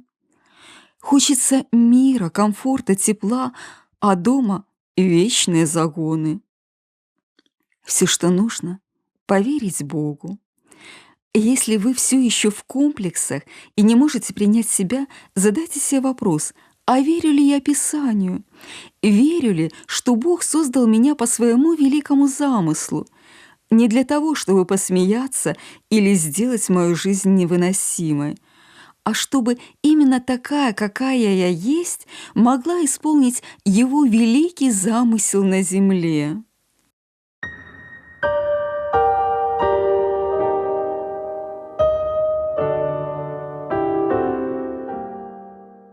Когда я пришла в церковь, то очень долго переживала, смогу ли оправдать Божьи ожидания. Быть может, Он хочет чего-то такого от меня, что я не могу выполнить. Может, во все это и вовсе не следует ввязываться, чтобы не разочаровать Небесного Отца так же, как я разочаровала земного? Но, читая Писание день за днем, я поняла, что если кто-то и видит меня изнутри, знает все мои способности и слабости, страхи и надежды, то это Он, мой Небесный Отец. Он знает, что я неуклюжа и не ждет от меня, чтобы я покорила Эверест. Он знает, что я могу часами говорить о литературе, но до сих пор не уверена в формуле этилового спирта. Он понимает, что я могу быть отличным членом команды, но никак не управленцем. Он знал это обо мне уже давно, задолго до того, как я появилась на свет. Более того, именно такой я была ему нужна, чтобы делать что-то для него, для поместной церкви, для того, чтобы о нем узнали другие люди. Но ведь у него же должны быть какие-то ожидания. Ведь его отцовское сердце должно иметь свои мечты о нас. Какие они? Можем ли мы их исполнить? По силам ли нам это? Достаточно ли у каждого из нас способностей и умений, чтобы реализовать желаемое им? Чего хочет Бог? В Евангелии от Иоанна есть замечательный ответ, расставляющий все по своим местам. Но настанет время, и настало уже, когда истинные поклонники будут поклоняться Отцу в духе и истине. Ибо таких поклонников Отец ищет себе. 4 глава, 23 стих. Сердце, любящее Отца, стремящееся к познанию Его и прославлению, желающее угодить и боящееся греха, вот то, чего ожидает от нас Он. Ни наш ум, ни красноречие, ни способность играть на фортепиано или рисовать с закрытыми глазами не могут сделать нас лучше в глазах Бога. Все, чего хочет Он — посвящение. Можем ли мы оправдать ожидания Отца? Каждый решает сам. Выбор только за вами. И да благословит вас Господь принять в свое сердце Его истину, которая освобождает, открывает глаза и дарит новое понимание себя и всего, что происходит в вашей жизни.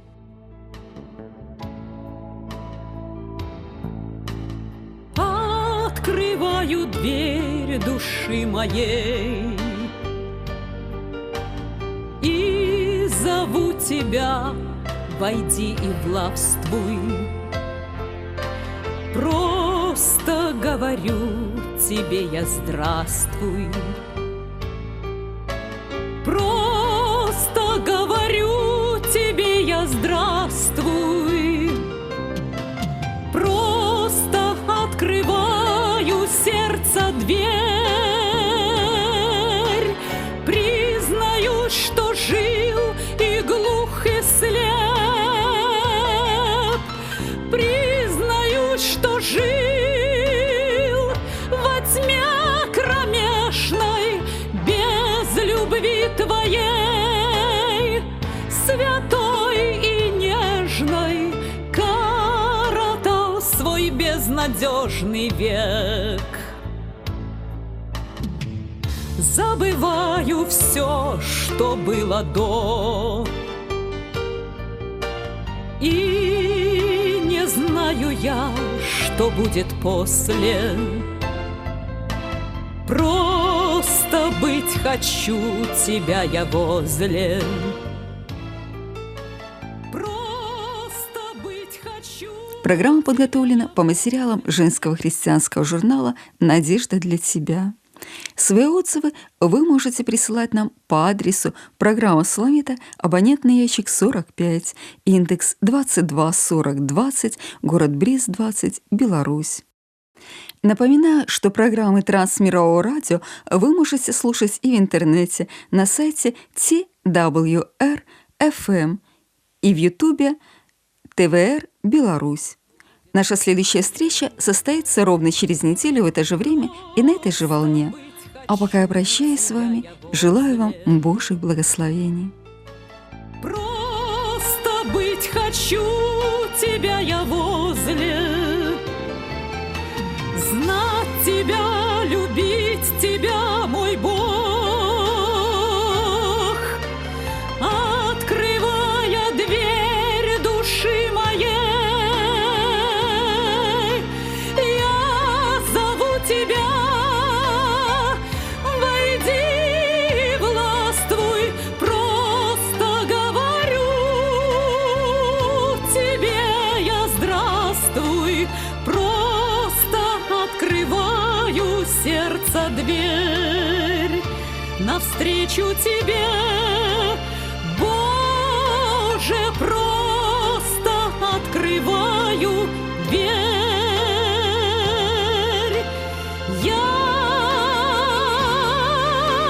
просто открываю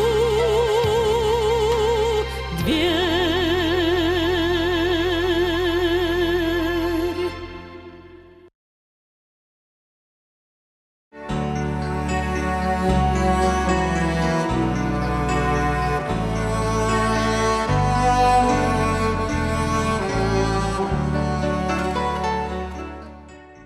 Вы слухаеце трансусветнае радыё. У эфіры хрысціянская праграма «Голас друга». Да святой крыніцы чысціні кліча голас друга з вышыні. Голас гэты верай незямною засяляе шчыра кожны дом. Слухай голас друга ўсёй душою, і душа напоўніцца святлом. Прапануем перадачу з раздзелу «Мы і Біблія».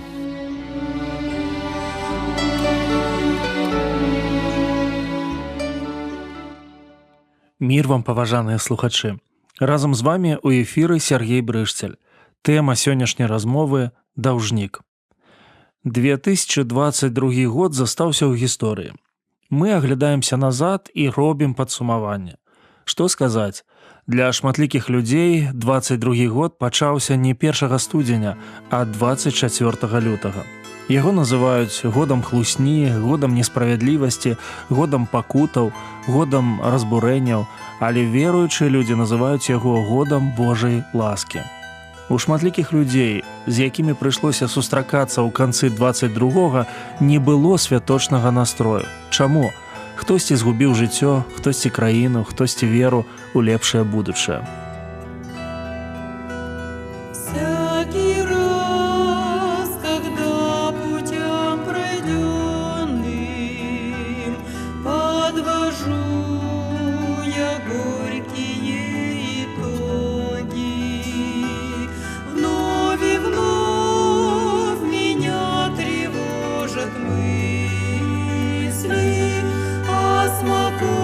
Смоковнице бесплодной в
Если бы не милость Твоя, Боже, был бы я давно Тобою схожен.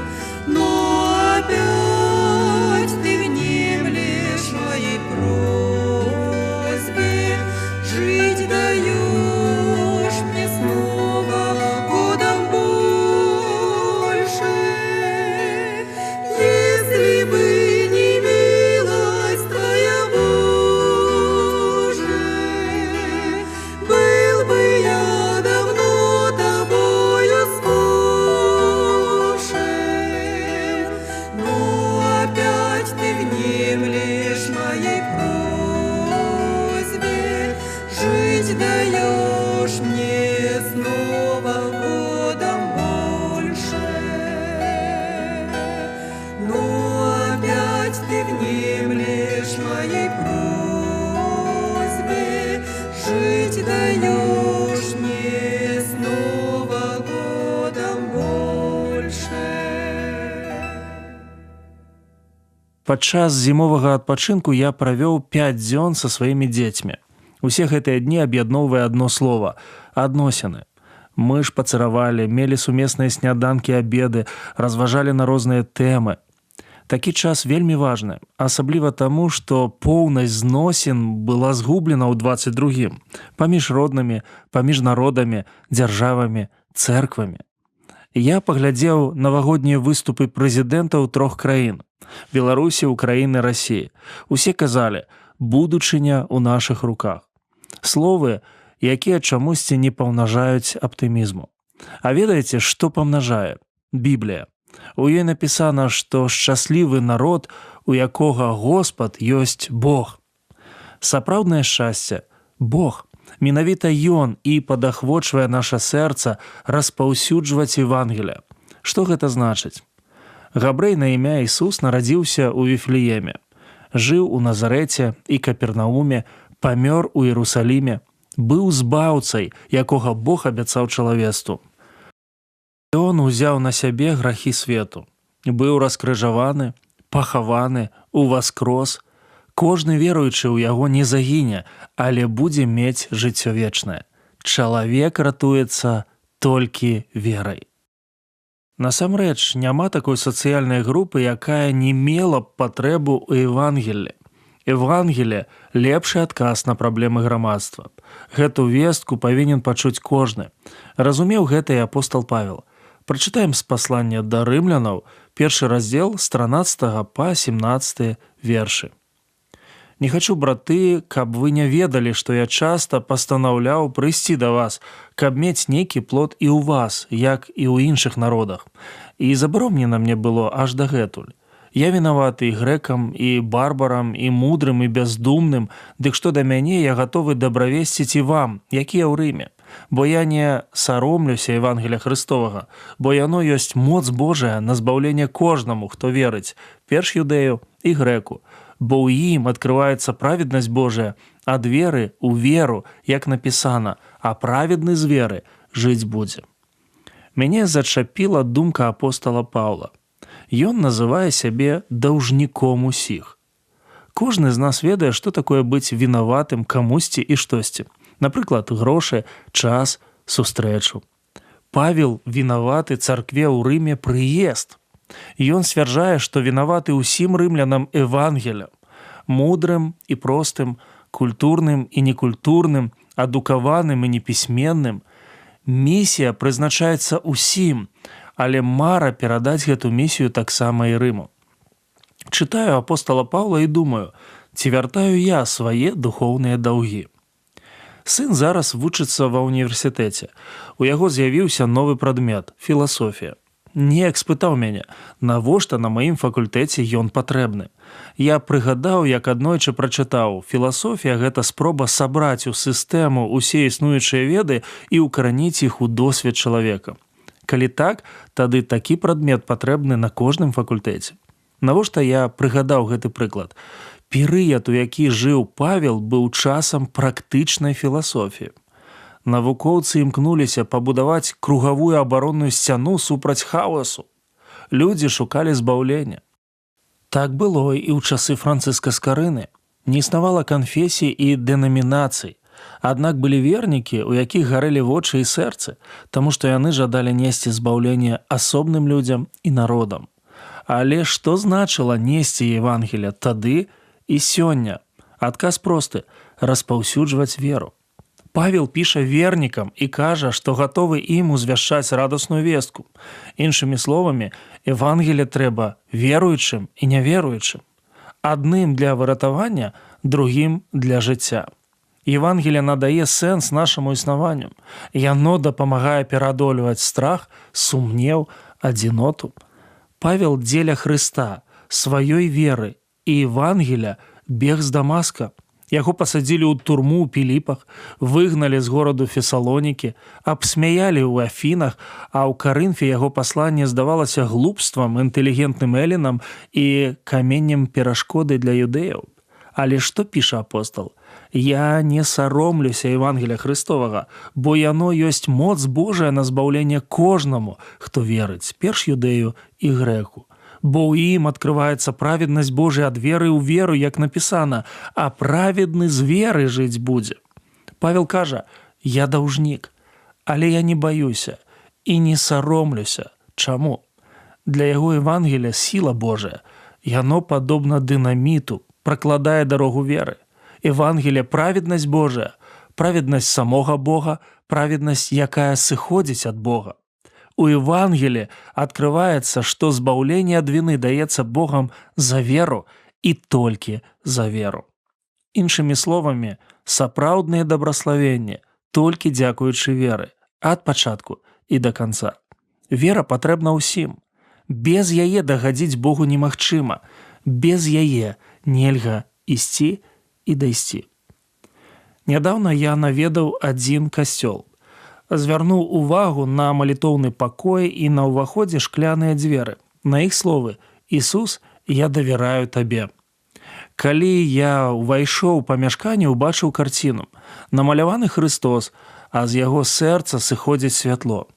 Я падумаў, у сэрцы Господа досыць месца для кожнага. Адзінае, трэба давяраць. Дарэчы, для мяне гэта ўрок 22-го года, бо недавер абражае Бога. А таму Евангелие прымушае нас думаць глобальна, а дзейнічаць лакальна. Дапамогуць нам у гэтым думкі апостола.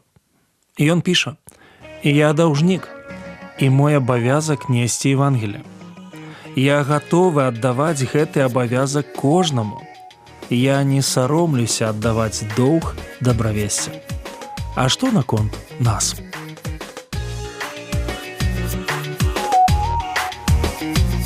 Бог знает нашу жизнь и в радости, и в горе, и слышит Он всегда сердец тревожный стук. Он знает боль души, страдающей в неволе, и Он всегда готов помочь, как лучший друг. Расскажи о себе, о немыслимой борьбе, расскажи о трудах, помолись. Расскажи о душе, обо всем, что уже угнетает тебя, тянет вниз. Бог не оставит нас в пустыне одинокой, Он не покинет нас в бушующих волнах, в лесах среди долин и на горе высокой. Он не оставит нас в унынии и слезах. Расскажи о себе, о немыслимой борьбе, расскажи о трудах, помолись. Расскажи о душе, обо всем, что уже угнетает тебя, тянет вниз. Расскажи о себе, о немыслимой борьбе, расскажи о трудах, помолись. Расскажи о душе, обо всем, что уже угнетает тебя, тянет вниз. На гэтым наша сённяшняя перадача завершана. З вами быў Сергей Брышцель. Як і заўсёды чакаем вашых пісем і водгукаў аб нашых перадачах. Пішыце, калі ласка, на адрас: праграма «Голас друга», паштовая скрынка 45, індекс 224020, горад Брэст 20, Беларусь.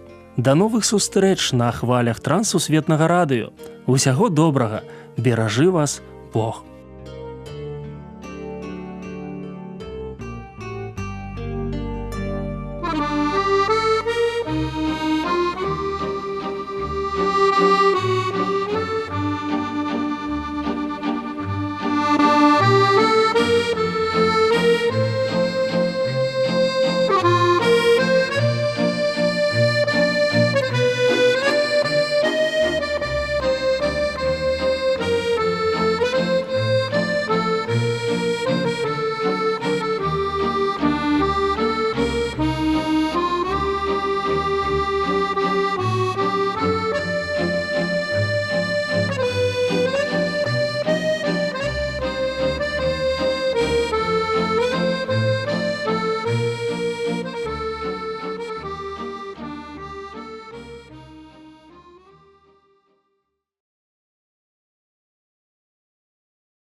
Вы слушаете Трансмировое радио. В эфире еврейская программа «Лерееха». Раби Шауль писал: «Каждый из нас должен угождать ближнему во благо к назиданию». Послание к Римлянам, 15 глава, 2 стих. У вас есть вопросы? Мы поможем с ответами.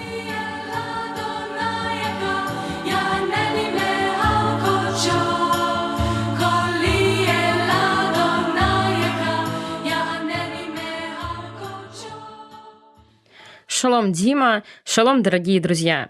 Сегодня мы снова будем разговаривать о 10 заповедях Господних.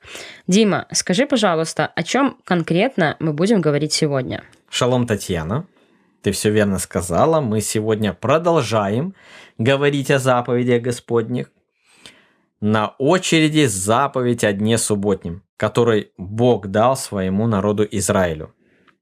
Заповедь о дне субботнем уникальна, потому что является частью десятисловия и праздником одновременно. Я верю, что Бог неспроста поместил шаббат в такое уникальное положение, и что через это Господь учил и учит сегодня свой народ. Начнем наши размышления со Слова Божьего. Записано в книге «Исход» в 20 главе. Татьяна, прочти, пожалуйста, что там записано. «Помни день субботний, чтобы хранить его. 6 дней работай и делай дела твои, а шаббат Господу Богу твоему.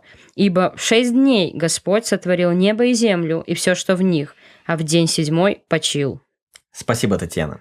Хочу также заметить, что в книге Левит в 23 главе во 2 стихе Моисей объявляет о памятных днях для народа Израиля, и первый памятный день, о котором он говорит, это шаббат.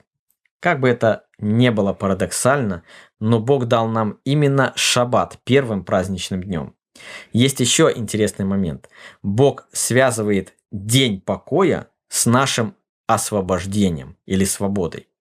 Другими словами, только свободный человек имеет возможность отдыхать от ежедневных забот один день в неделю. Но Тора идет еще дальше.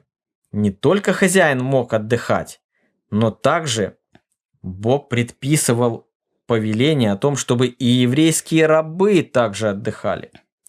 Факт заключается в том, что в истории человечества ни у какого другого народа, кроме еврейского, не было законов о дне покоя, от слова совсем.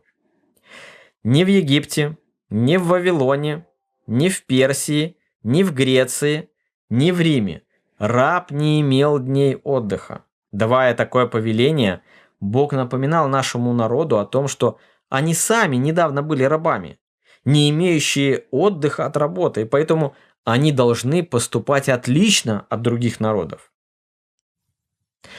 Однако, несмотря на Божье повеление, в своем безрассудстве человек чего только не придумывал. Во время Великой Французской революции горе-революционеры, стараясь избавиться от библейского влияния, даже придумали свой календарь, в котором неделя состояла из 10 дней. К счастью, спустя 12 лет они вернулись к обычному календарю и 7-дневной неделе. Дима, а давай сейчас попробуем ответить на вопрос, с какой целью Бог дал нам заповедь о шаббате? Давай попробуем. На самом деле день субботний или день покоя должен был напоминать евреям о том, что, первое, шаббат напоминает нам о днях творения, и мы никогда не должны забывать своего Творца. Второе, шаббат был прообразом будущего покоя, который должен принести Мессия. Третье, для чего был дан шаббат, это провозгласить Бога Творцом истории, потому что написано «И сказал Бог». Также шаббат – это своего рода свидетельство для язычника. Празднование шаббата или субботы должно было побудить нееврея присоединиться к обществу Господнему в истинном поклонении. Пророк Исаия пишет: «Сыновей иноплеменников, присоединившихся к Господу, чтобы любить Его, я приведу на святую гору мою и обрадую их в моем доме молитвы, ибо дом мой назовется домом молитвы для всех народов». Со временем в заповеди о шаббате появились традиции, которые явно или косвенно стали указывать на Мессию и грядущий век. А ты мог бы, Дима, подробнее рассказать об этих традициях? Давай попробуем. Например, во время празднования шаббата на столе должны обязательно присутствовать 3 элемента. 2 свечи, 2 халы, это такие сдобные булки в виде переплетенной косички, и кошерное вино или виноградный сок. Перед началом шаббата хозяйка в доме зажигает свечи. Дима, поясни нам, пожалуйста, почему свечи 2 и почему их зажигает женщина, а не мужчина или ребенок, например? 2 свечи указывают на изречение в Торе «Шамор везахор» – «Помни и храни субботний день». Также свечи указывают на то, что Тора является светом жизни. Почему свечи зажигает женщина? Потому что именно Еве было обещано, что ее семя победит змея. И именно женщина станет матерью Мессии, который будет светом этому миру. Хала – переплетенная сладкая булка. Символ, указывающий на многие моменты. Во-первых, на столе должно быть 2 халы, в напоминание о том, что накануне шаббата, когда евреи были в пустыне, манны выпадало в 2 раза больше, чтобы ее хватило на 2 дня. Мы знаем, что манна – это хлеб с неба, который Бог дал Израилю. Иешуа, когда был на земле, о себе сказал, что Он есть хлеб жизни, сшедший с небес. Второе. Сплетенная хала символизирует уникальное триединство Бога, и я верю, что это символ Бога Отца, Сына и Духа Святого. Вино обычно символизирует отделение будничного от праздничного. Ну и также вино напоминает нам о крови завета, о которой говорил Моисей в книге Исход, 24 глава, 8 стих. «Вот кровь завета, который Господь заключил с вами о всех словах этих». У нас, мессианских евреев, есть уникальная возможность, вспоминая день субботний или шаббат, вспоминать о 7 днях творения мира, а в первый день недели, воскресенье, вспоминать о воскресшем Мессии, который, в свою очередь, является прообразом грядущего нового мира.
Дорогие радиослушатели, вы слушали еврейскую программу «Лерееха».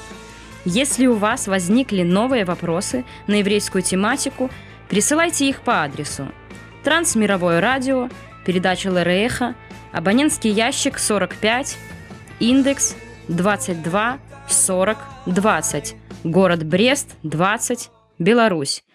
До следующих встреч. Шалом.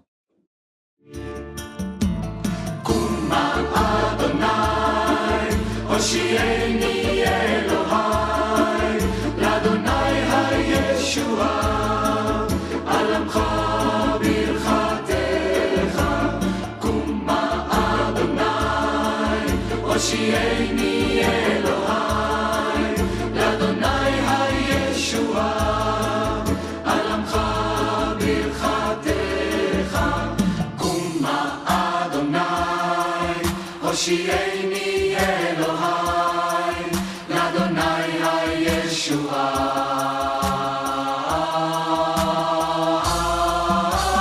קומה אדוני, הושיעני אלוהי, לאדוני הישועה. על עמך ברכתך, קומה אדוני.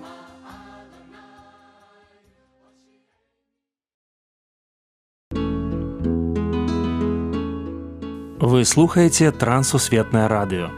У эфіры праграма «Урокі гісторыі». Запрашаем у падарожжа падзей, асоб і фактаў. Вучыцеся разам з намі.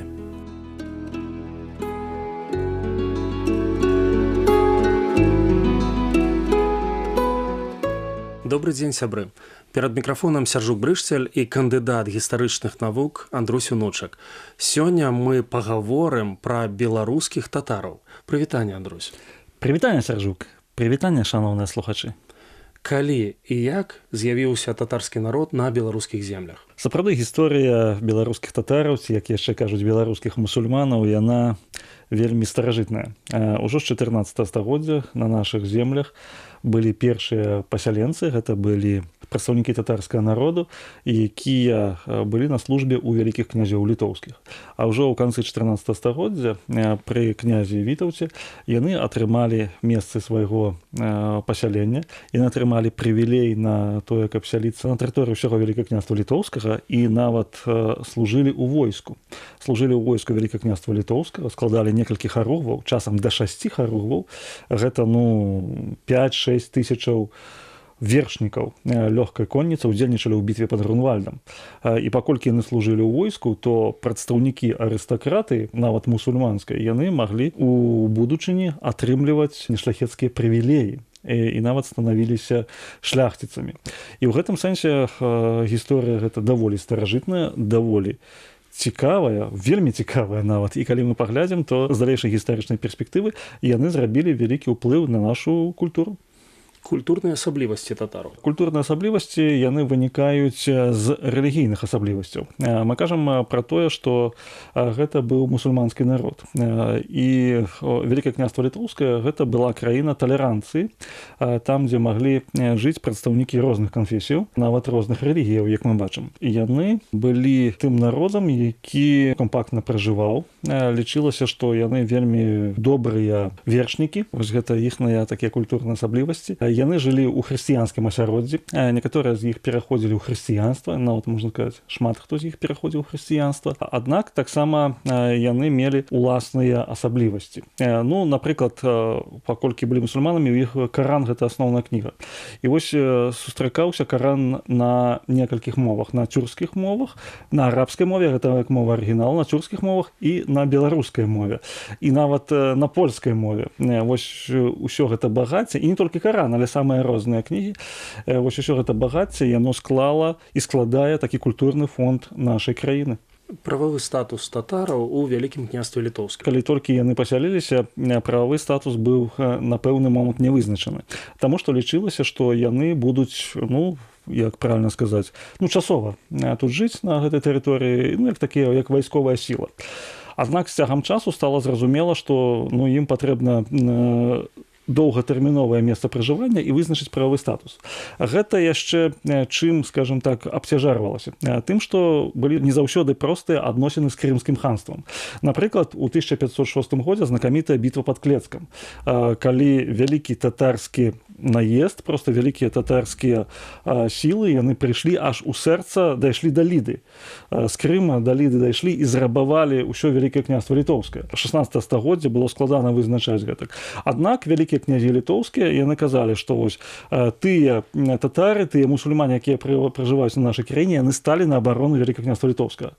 Таму мы даём ім усе прывілеі, пакуль яны мусульмане, яны не могуць там абірацца ў Сойм, яны не могуць мець такія палітычныя правы, але правы эканамічныя, правы гаспадарчыя, культурныя правы, яны цалкам забяспечаны статутамі. Але калі, напрыклад, яны прымаюць хрысціянства, то яны нават могуць, як і любы беларускі шляхціц, удзельнічаць ва ўсім палітычным жыцці. Таму вось на працягу 16 стагоддзя іх прававы статус быў удасканалены і ясна акрэслены. Месцы пражыванняў і вядомыя прадстаўнікі. У Вялікім княстве Літоўскім на пачатку яшчэ пры Вітаўце гэта быў горад Трокі, вось каля Вільні, сёння на тэрыторыі Літоўскай рэспублікі. Там было вось вялікае такое кампактнае пражыванне і татараў, і караімаў. Таксама гэта Ліда, ваколіца Ліды, гэта Клецк, Наваградак і Іўе. На сённяшні момант Іўе хіба што найбуйнейшае такое паселішча, дзе пражываюць беларускія татары. Кажучы пра найбольш славутых такіх прадстаўнікоў, мы павінны сказаць, што гэта былі шэраг там ваенных кіраўнікоў у часы Вялікае княства Літоўскага. Таму што, напрыклад, у Вялікім княстве Літоўскім і не толькі ў ім былі такія уланы. От уланы гэта род конніцы, які вядзецца непасрэдна з беларускіх татараў. Ну, трэба гэта ведаць. Пасля запазычылі гэта і палякі, і рускія, але вось у нас нарадзіўся такая лёгкая конніца з роду канапацкіх. Вось знакаміты род канапацкіх, які даў шэраг прадстаўнікоў у вайсковай галіне. Пасля род Александровічаў. Адзін з найлепшых даследчыкаў гісторыі беларускага нацыянальнага руху пачатку 20 стагоддзя Сцяпан Хусейнавіч Александровіч. Вось ён нарадзіўся ў 1921, памёр 1986 годзе. Мы павінны сказаць, што гісторыкі былі, ваяры, былі людзі, якія сапраўды ўдзельнічалі ў гісторыі і культуры беларускага народа. Тут шчыльна звязаныя мы. Растлумачце, калі ласка, тэрмін кампактнае пражыванне. Прадстаўнікі вось татарскага народу, яны пражываюць даволі вялікай групай і маюць такое больш-менш закрытае кола, калі яны могуць там мець свае правы, свае прывілеі, характэрныя для пэўнай тэрыторыі. Апошняе пытанне: татары і беларуская культура. Тут адразу мне на памяць прыходзіць слова кітабы. Кітабы, кнігі. Яшчэ Іван Луцкевіч у пачатку 20 стагоддзя ён сказаў, што хоць мы не маем аўдыязапісаў, як гучала старажытна-беларуская мова ў часы Вялікае княства Літоўскае, але мы маем кнігі, напісаныя арабскім пісьмом па-беларуску. І вось яны, стварыўшы гэтыя кнігі, яны нібыта да нас данеслі аўдыёзапісы, як жа гучала беларуская мова ў 15, 16, 17 стагоддзях. І вось гэтая мова, яна вельмі падобна да сучасных. Вось гэтае дзеканне, цеканне. Проста татары моўна асіміляваліся, хоць пісалі арабскім алфавітам, але пісалі па-беларуску. І гэта фантастычны іхны ўклад у беларускую культуру. Это тое самае, што мы бы атрымалі нейкі там аўдыёзапіс з сярэдзіны 17 стагоддзя. Гэта найкаштоўнейшая рэч.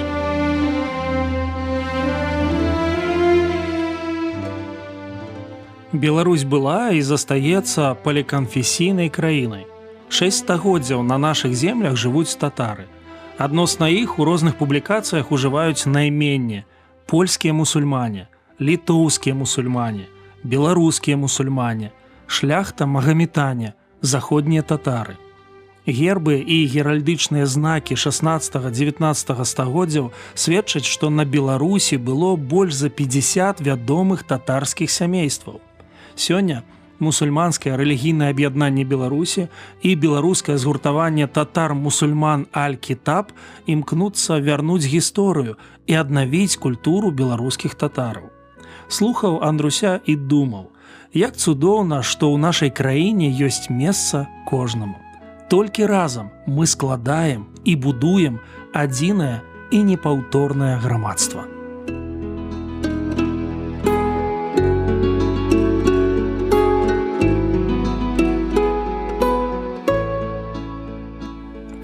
Дзякую, што далучыліся да нашага праекту. Калі ў вас ёсць пытанні, пішыце, калі ласка, на адрас Трансусветное радио, уроки гісторыі. Паштовая скрынка 45, індекс 22 40 20, город Брест 20, Беларусь. Покидаю для сувязі электронную пошту rmtwr.by@gmail.com. Шукайте нас на сайце twr.fm.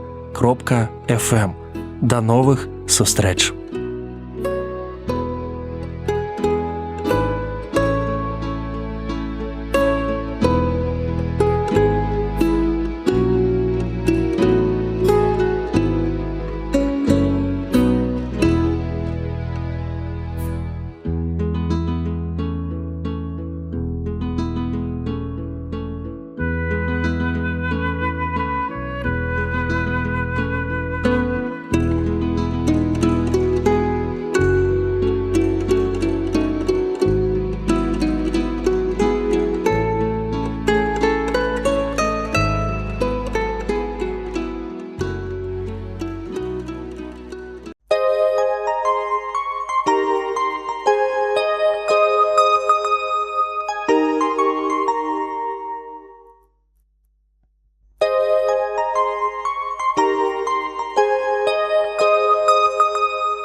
Трансмировое радио. Программа «Навигатор». Ваш путеводитель по Библии.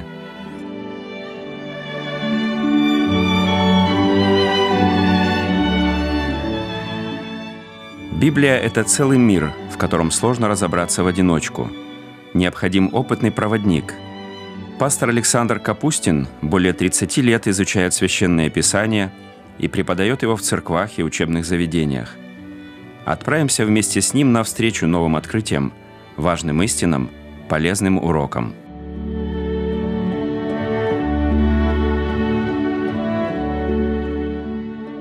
Библия – удивительная книга. Чем дольше я ее изучаю, тем больше восхищаюсь. И чем глубже в нее погружаюсь, тем интереснее она становится. Навигатор поможет проложить лучший маршрут.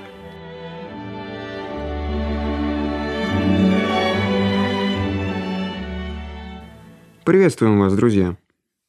Сегодня мы с нашим навигатором поговорим о сущности Бога. Этот вопрос занимал не одно поколение христиан. Продолжает он волновать многих и сейчас. Учение о трех ипостасях Бога – Отце, Сыне и Святом Духе – вытекает из Священного Писания, хотя слова «троица» в Библии нет. В Евангелии от Иоанна Господь Иисус много говорит о себе самом и о Боге Отце. В сегодняшнем тексте он заявляет: «Я и Отец одно».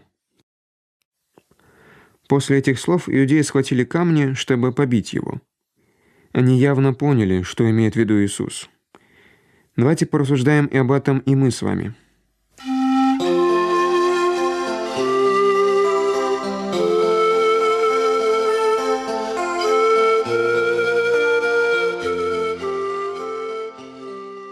Сегодня мы закончим 10 главу Евангелия от Иоанна. Прочитаем с 30 стиха по 42. Напомню лишь, друзья, что это завершение речи Иисуса Христа к иудеям о пастыре, об овцах, и завершает свою речь Христос словами «Я и Отец одно». Тут опять иудеи схватили камни, чтобы побить его. И Иисус отвечал им: «Много добрых дел показал я вам от Отца моего. За которое из них хотите побить меня камнями?» Иудеи сказали ему в ответ: «Не за доброе дело хотим побить тебя камнями, но за богохульство и за то, что ты, будучи человек, делаешь себя Богом». И Иисус отвечал им: «Не написано ли в законе вашем: я сказал, вы боги? Если он назвал богами тех, которым было Слово Божье, и не может нарушиться Писание, тому ли, которого Отец освятил и послал в мир, вы говорите: богохульствуешь, потому что я сказал, я Сын Божий? Если я не творю дел Отца моего, не верьте мне, а если творю, то если не верите мне, верьте делам моим, чтобы узнать и поверить, что Отец во мне и я в нем. Тогда опять искали схватить его, но он уклонился от рук их и пошел опять за Иордан, на то место, где прежде крестил Иоанн, и остался там. Многие пришли к нему и говорили, что Иоанн не сотворил никакого чуда, но все, что сказал Иоанн о нем, было истинно, и многие там уверовали в него. Перед нами последний эпизод публичного служения Иисуса Христа. После этого будет лишь воскрешение Лазаря и последняя неделя его земной жизни. В последний раз он стоит среди иудеев, в последний раз обращается к ним и делает одно из самых сильных своих заявлений: «Я и Отец одно». Здесь необходимо сделать небольшое пояснение. В русском языке числительные могут иметь род – один, одна, одно, а вот в греческом, как и в большинстве других, у числительных рода нет. Есть только одно слово – «n», как в английском – «one». Буквально в оригинале Иисус говорит: «Я и Отец, мы один есть».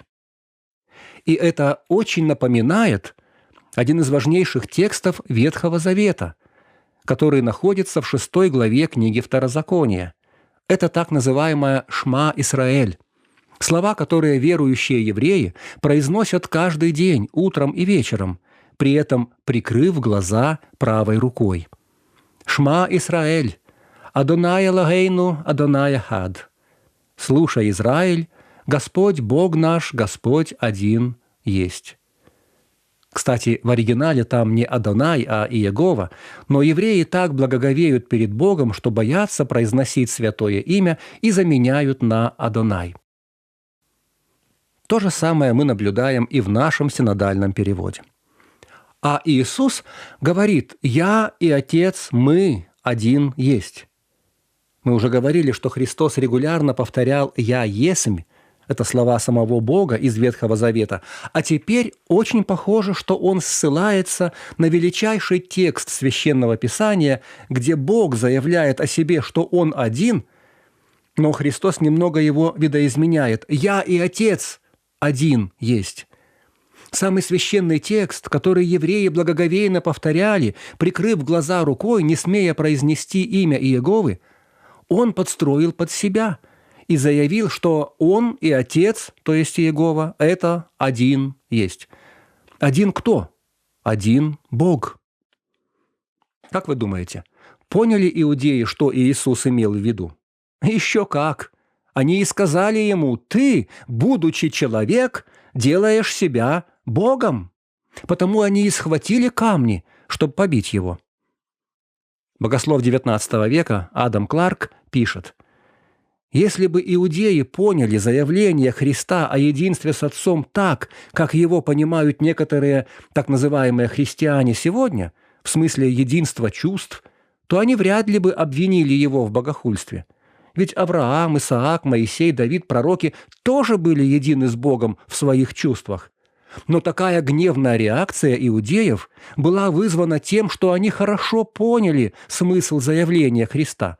Он говорил о единстве своей природы с Отцом, потому-то они и обвинили его в том, что он делает себя равным Богу. Давайте еще на минуту задержимся на этом месте. Подумаем, что Иисус имел в виду под словом «одно». Думаю, это можно понимать следующим образом. «Я и Отец – одно целое», то есть один Бог. Наши тела состоят из множества членов. У нас есть руки, ноги, голова, внутренние органы. Но, как пишет Павел, членов много, а тело одно. И мы не воспринимаем себя как набор органов, а как одного целостного человека. И вот так же Иисус говорит: «Я и Отец, мы составляем одно целое». Но кроме того, это можно понимать и так: «Я и Отец, мы одинаковой природы, мы одно и то же». Христианские богословы видят в словах Иисуса указание на идентичную природу, на одну сущность Бога Отца и Иисуса Христа. Августин указывает, что в Писании под словом «одно» всегда подразумеваются личности и предметы одинаковых свойств и качеств. Джон Райл поясняет: Христос как бы говорит: мы с моим вечным Отцом являемся двумя личностями, но в то же время мы едины в сущности, в природе, в славе, силе, воле и действии. В этих словах заключена одна из таинственных, но крайне важных истин Библии, которую мы должны принять верой, не пытаясь проникнуть в нее своим плотским умом. Хорошо помнить слова символа веры, составленного Афанасием: «Мы чтим единого Бога в три единстве, не смешивая ипостаси и не разделяя на масти божественную сущность. Ибо первая ипостась Отца, вторая Сына, третья Духа Святого, но Отец, Сын и Святой Дух есть одно божество, слава равная, величие одинаково вечное». Позвольте мне, как бывшему биологу, немного развить эту тему. В нашем теле много парных органов. У нас 2 руки, 2 глаза, 2 почки, 2 полушария мозга. Чем отличаются правые органы от левых? Есть некоторые отличия в действиях. Правые органы, как правило, больше используются и поэтому сильнее развиты. Левое и правое полушария мозга немного разные функции выполняют, но по своей природе, по содержанию они одинаковые, в них одна ДНК, они действуют в полном взаимодействии, в полной гармонии. И подобным образом, если так можно сказать, устроен наш Бог. Он один, но при этом существует в 3 личностях.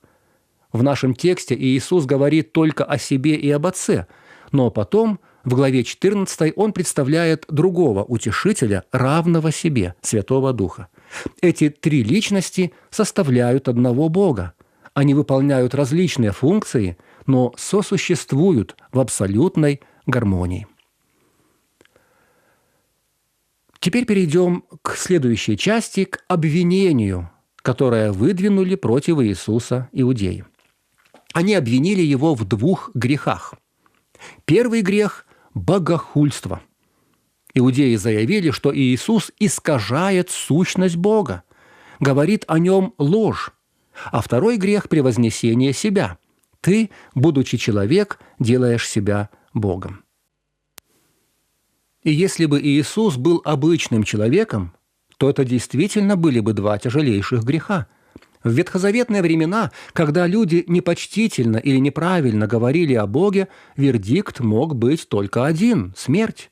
Хулитель имени Господня должен умереть, камнями побьет его все общество. Книга Левит, 24 глава, 16 стих. Мы не раз видим, как сам Бог карал тех, кто хулил Его имя или говорил о Нем неправильно. Так что, если бы Иисус был обычным человеком, то за такие слова Его действительно следовало побить камнями. Вот здесь будет полезно сделать небольшое отступление. Сегодня многие люди верят, что Иисус действительно существовал, однако при этом они считают Его всего лишь человеком, да, добрым, да, мудрым, но не более того. Были ведь добрые, мудрые люди во всех народах. Будда в Индии, Сократ в Греции, Конфуций в Китае, Сенека в Риме, вот и в Израиле был свой. Это потом люди назвали Его Богом, а сам Он просто учил добру. Что тут сказать? Одного сегодняшнего отрывка достаточно, чтобы увидеть, что это не так. А вообще, друзья, практически все, что говорил и делал Иисус, было призвано показать, что Он не просто человек. Вся Его жизнь, описанная в Евангелиях, это демонстрация того, что Он Бог. Вероятно, вы слышали имя Клайва Льюиса. Это был видный философ и известный христианский деятель первой половины XX века. Молодежь наверняка знает одно из его произведений «Хроники Нарнии». Так вот, Клайв Льюис проанализировал то, что Иисус говорил, и пришел к следующему выводу. Мы можем выбрать только одно из 3. Иисус был либо сумасшедший, либо обманщик, либо Бог. Вот что он писал в книге «Просто христианство». Часто можно услышать: «Я готов принять Иисуса как великого учителя, но я не принимаю Его притязаний на божественность». Так вот, если бы обычный человек говорил то, что говорил Иисус, он просто не мог быть великим учителем нравственности. Он был бы либо безумцем, как любой считающий себя яйцом в смятку, либо в противном случае самим дьяволом из ада. Вы должны решить, либо признать, что этот человек был и есть Сын Божий, либо же, что он безумец, если не нечто худшее. Вы можете не слушать его, считая слабоумным, вы можете поносить его как демона, или же пасть к его ногам, назвать его Господом и Богом. Только откажитесь от покровительственного вздора насчет того, что он великий учитель. Он нам не оставил возможности думать так, да и не хотел оставлять. И это понимали иудеи, противостоявшие Иисусу. Поэтому одни из них говорили, что он одержим бесом и безумствует, а другие, что он обольщает народ. Слишком уж дерзновенными были его притязания. В ответ Христос дал им неопровержимое подтверждение своей божественности, а именно свои дела. «Если я не творю дел Отца моего, не верьте мне, а если творю, то если не верите мне, верьте делам моим, чтобы узнать и поверить, что Отец во мне, и я в нем», — сказал он. Какие дела он имел в виду? Те дела, которые творил в Ветхом Завете его Отец, а в Новом творил он свои чудеса. Именно благодаря чудесам он стал так известен. Именно чудеса убедительнее всего доказывают, что он был тем, за кого себя выдавал. Евангелие от Иоанна написано очевидцем этих чудес. Он был там, когда Иисус превратил воду в вино, умножил хлеб, ходил по воде, исцелил парализованного, открыл глаза слепорожденному и воскресил человека, пролежавшего в могиле 4 дня. Джон МакАртур в связи с этим делает очень интересное наблюдение. «Послушайте, — пишет он, — любое отождествление Иисуса, которое делает его кем-то меньшим, чем Бог, это богохульство. Вожди Израиля перевернули богохульство с ног на голову. Они назвали Иисуса богохульником, в то время как на самом деле богохульниками были они сами, так же, как и любой, кто отрицает божественную природу Христа. Верите ли вы? Верите ли вы в то, что дела Иисуса сверхъестественны? Если да, тогда Он должен быть Богом. Отрицать это – богохульство, и оно навсегда отлучает вас от вечной жизни.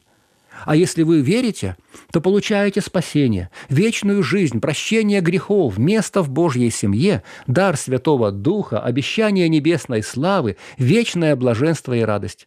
Все начинается с веры в Иисуса как Сына Божьего. В этом заключается Евангелие. Теперь скажем несколько слов об ответе Иисуса иудеям. Он сказал: «Не написано ли в законе вашем, я сказал, вы боги?» Прежде всего, нужно отметить, что это ответ ироничный. В нем есть некоторая искорка юмора. «Не написано ли в законе вашем?» — говорит им Господь. У иудеев была такая манера. Они говорили: «Разве вы не читали в законе?» Или «Не написано ли?»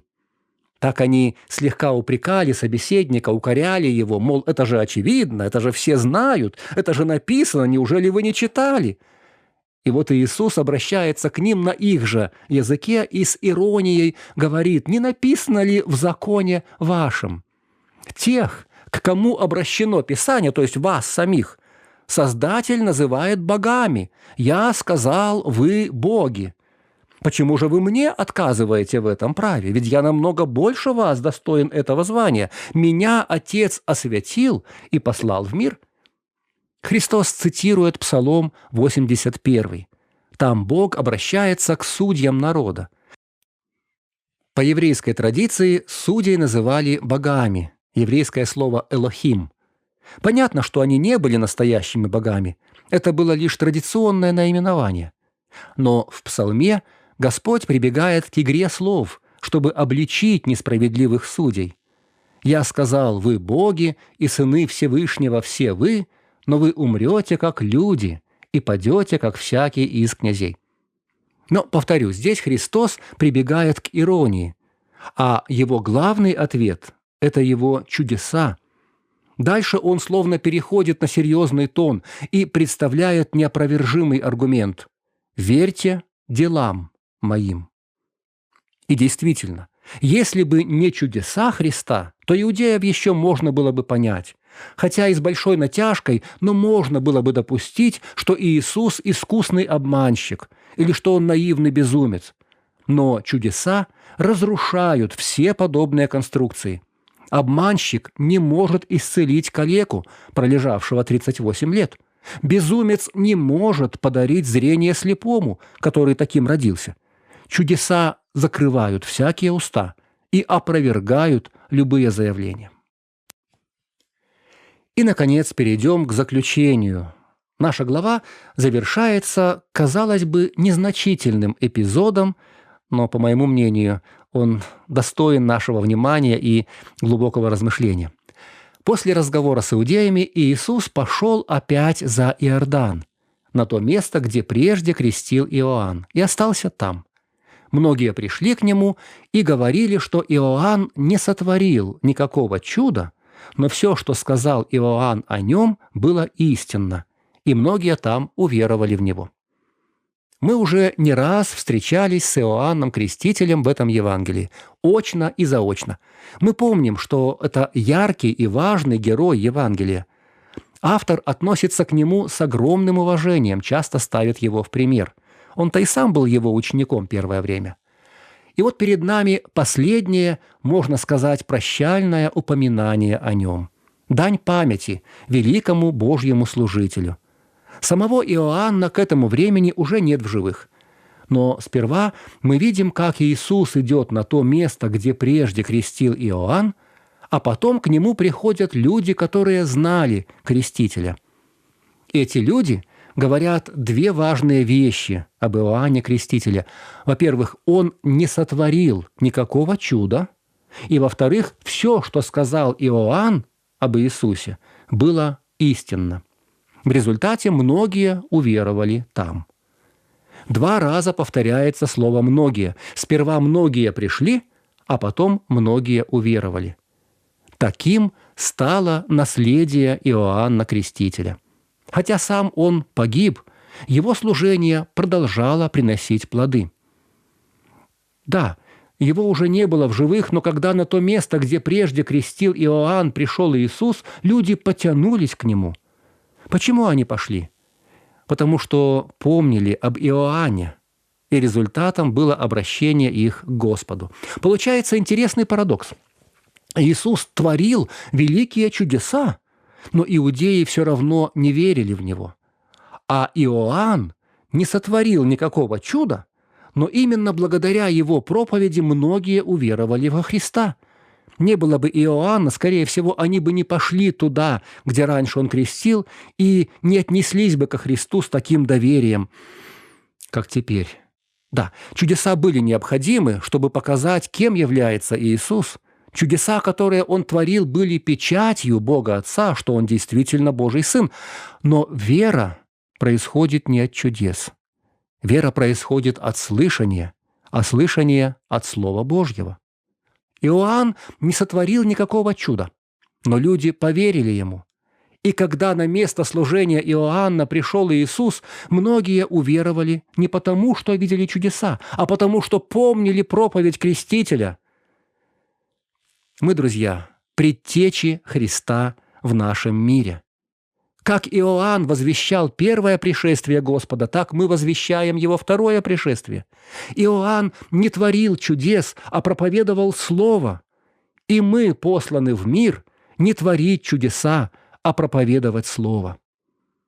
И нам важно позаботиться о том, чтобы все, что мы говорим о Христе, было истинно. В нашем мире много лжи. И может показаться, что ложь сильна. Многие люди верят в ложь, идут за ложью. Но Библия говорит, как сильны слова истины. Ложь имеет временное действие, истина вечная. Истинное слово производит истинную веру, а ложное слово производит ложную веру, и ложные чудеса производят ложную веру. Давайте об этом помнить. Давайте будем служителями истины. Давайте будем сеять семена Божьего Слова, зная, что если не сегодня, не завтра, то послезавтра, может быть, после нашего ухода, как это было с Иоанном, они принесут добрый плод покаяния и веры в сердцах тех, к кому мы обращались. И в заключение небольшой рассказ о христианской миссионерке Джоанне Шетлер и о силе, неожиданном эффекте, который произвело Божье Слово на аборигенов народа Балангао. Джоанна Шетлер, христианская миссионерка, много лет жила в этом племени на Филиппинах. Она хотела перевести Библию на их язык, делиться благою вестью о Спасителе, однако дело продвигалось медленно. Балангао, казалось, были невосприимчивы к Евангелию. Джоанна жила в хижине у одного из аборигенов по имени Ама. Он был уже пожилой и относился к ней как к дочери. Она училась у него языку Балангао, а он учился у нее говорить и читать по-английски. Когда Ама научился разбирать английские слова, он попросил у Джоанны Библию, чтобы попробовать читать. Джоанна дала ему Новый Завет, и Ама начал с первой страницы. Как вы знаете, там находится родословная Иисуса Христа. Ама прочитал несколько имен и в изумлении спросил: «Это что, родословная?» Джоанна ответила: «Да, но она короткая, вы пропустите и читайте дальше, там интересно».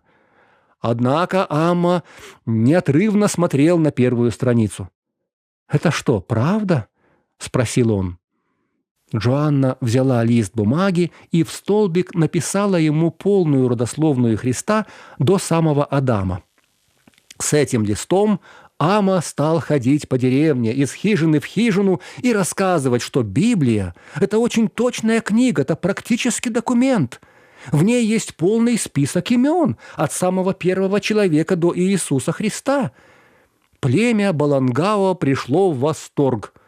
Сам Ама уверовал во Христа, стал увлеченным благовестником, переводчиком Библии. Когда Новый Завет на языке Балангао был издан, Ама получил первый экземпляр. Да, друзья, пути Господни неисповедимы. Казалось бы, зачем эти родословные в Библии? Вот, пригодились. Что уж говорить про остальной текст. Истина Божьего Слова – это мощный и действенный инструмент, которым Бог касается сердец и преображает жизни. Так было с Иоанном Крестителем, так было с Иисусом Христом, так оно и с нами. Это вечное, непогрешимое, живое и действенное Божье Слово.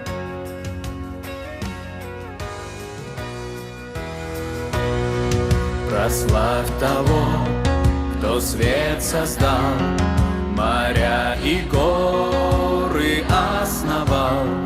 Прославь Его, Творца планет, которым счета в небе нет. Прославь того, кто есть любовь, галактик Царь, Господь миров, к моей склоняется мольбе, спешит на помощь среди бед.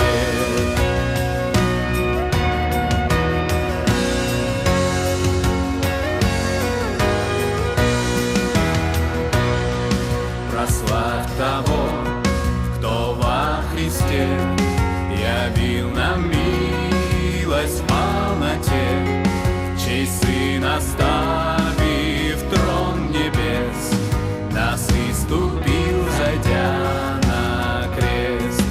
Прославь смиренного раба, кто грех людей взял на себя, кто принял смерть, но вновь восстал и совершенной жертвой стал.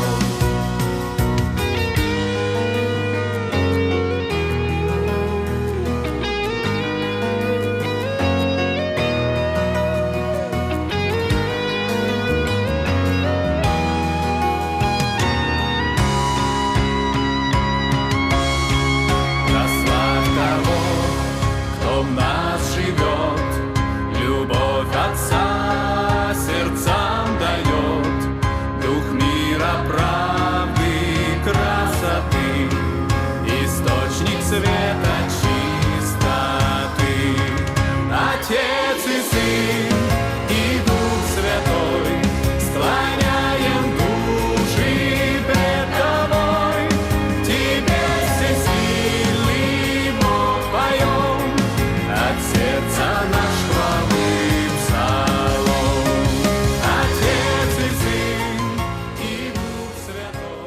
Дорогие друзья, пусть и наши с вами слова будут проповедью о пришествии нашего Господа. Пусть они показывают всю его красоту и славу, отражают истину и направляют людей к Богу. Он есть путь и истина и жизнь.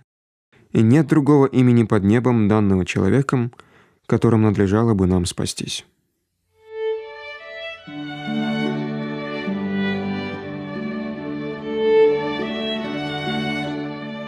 Наша передача подошла к концу. С вами был Александр Капустин. До новых встреч!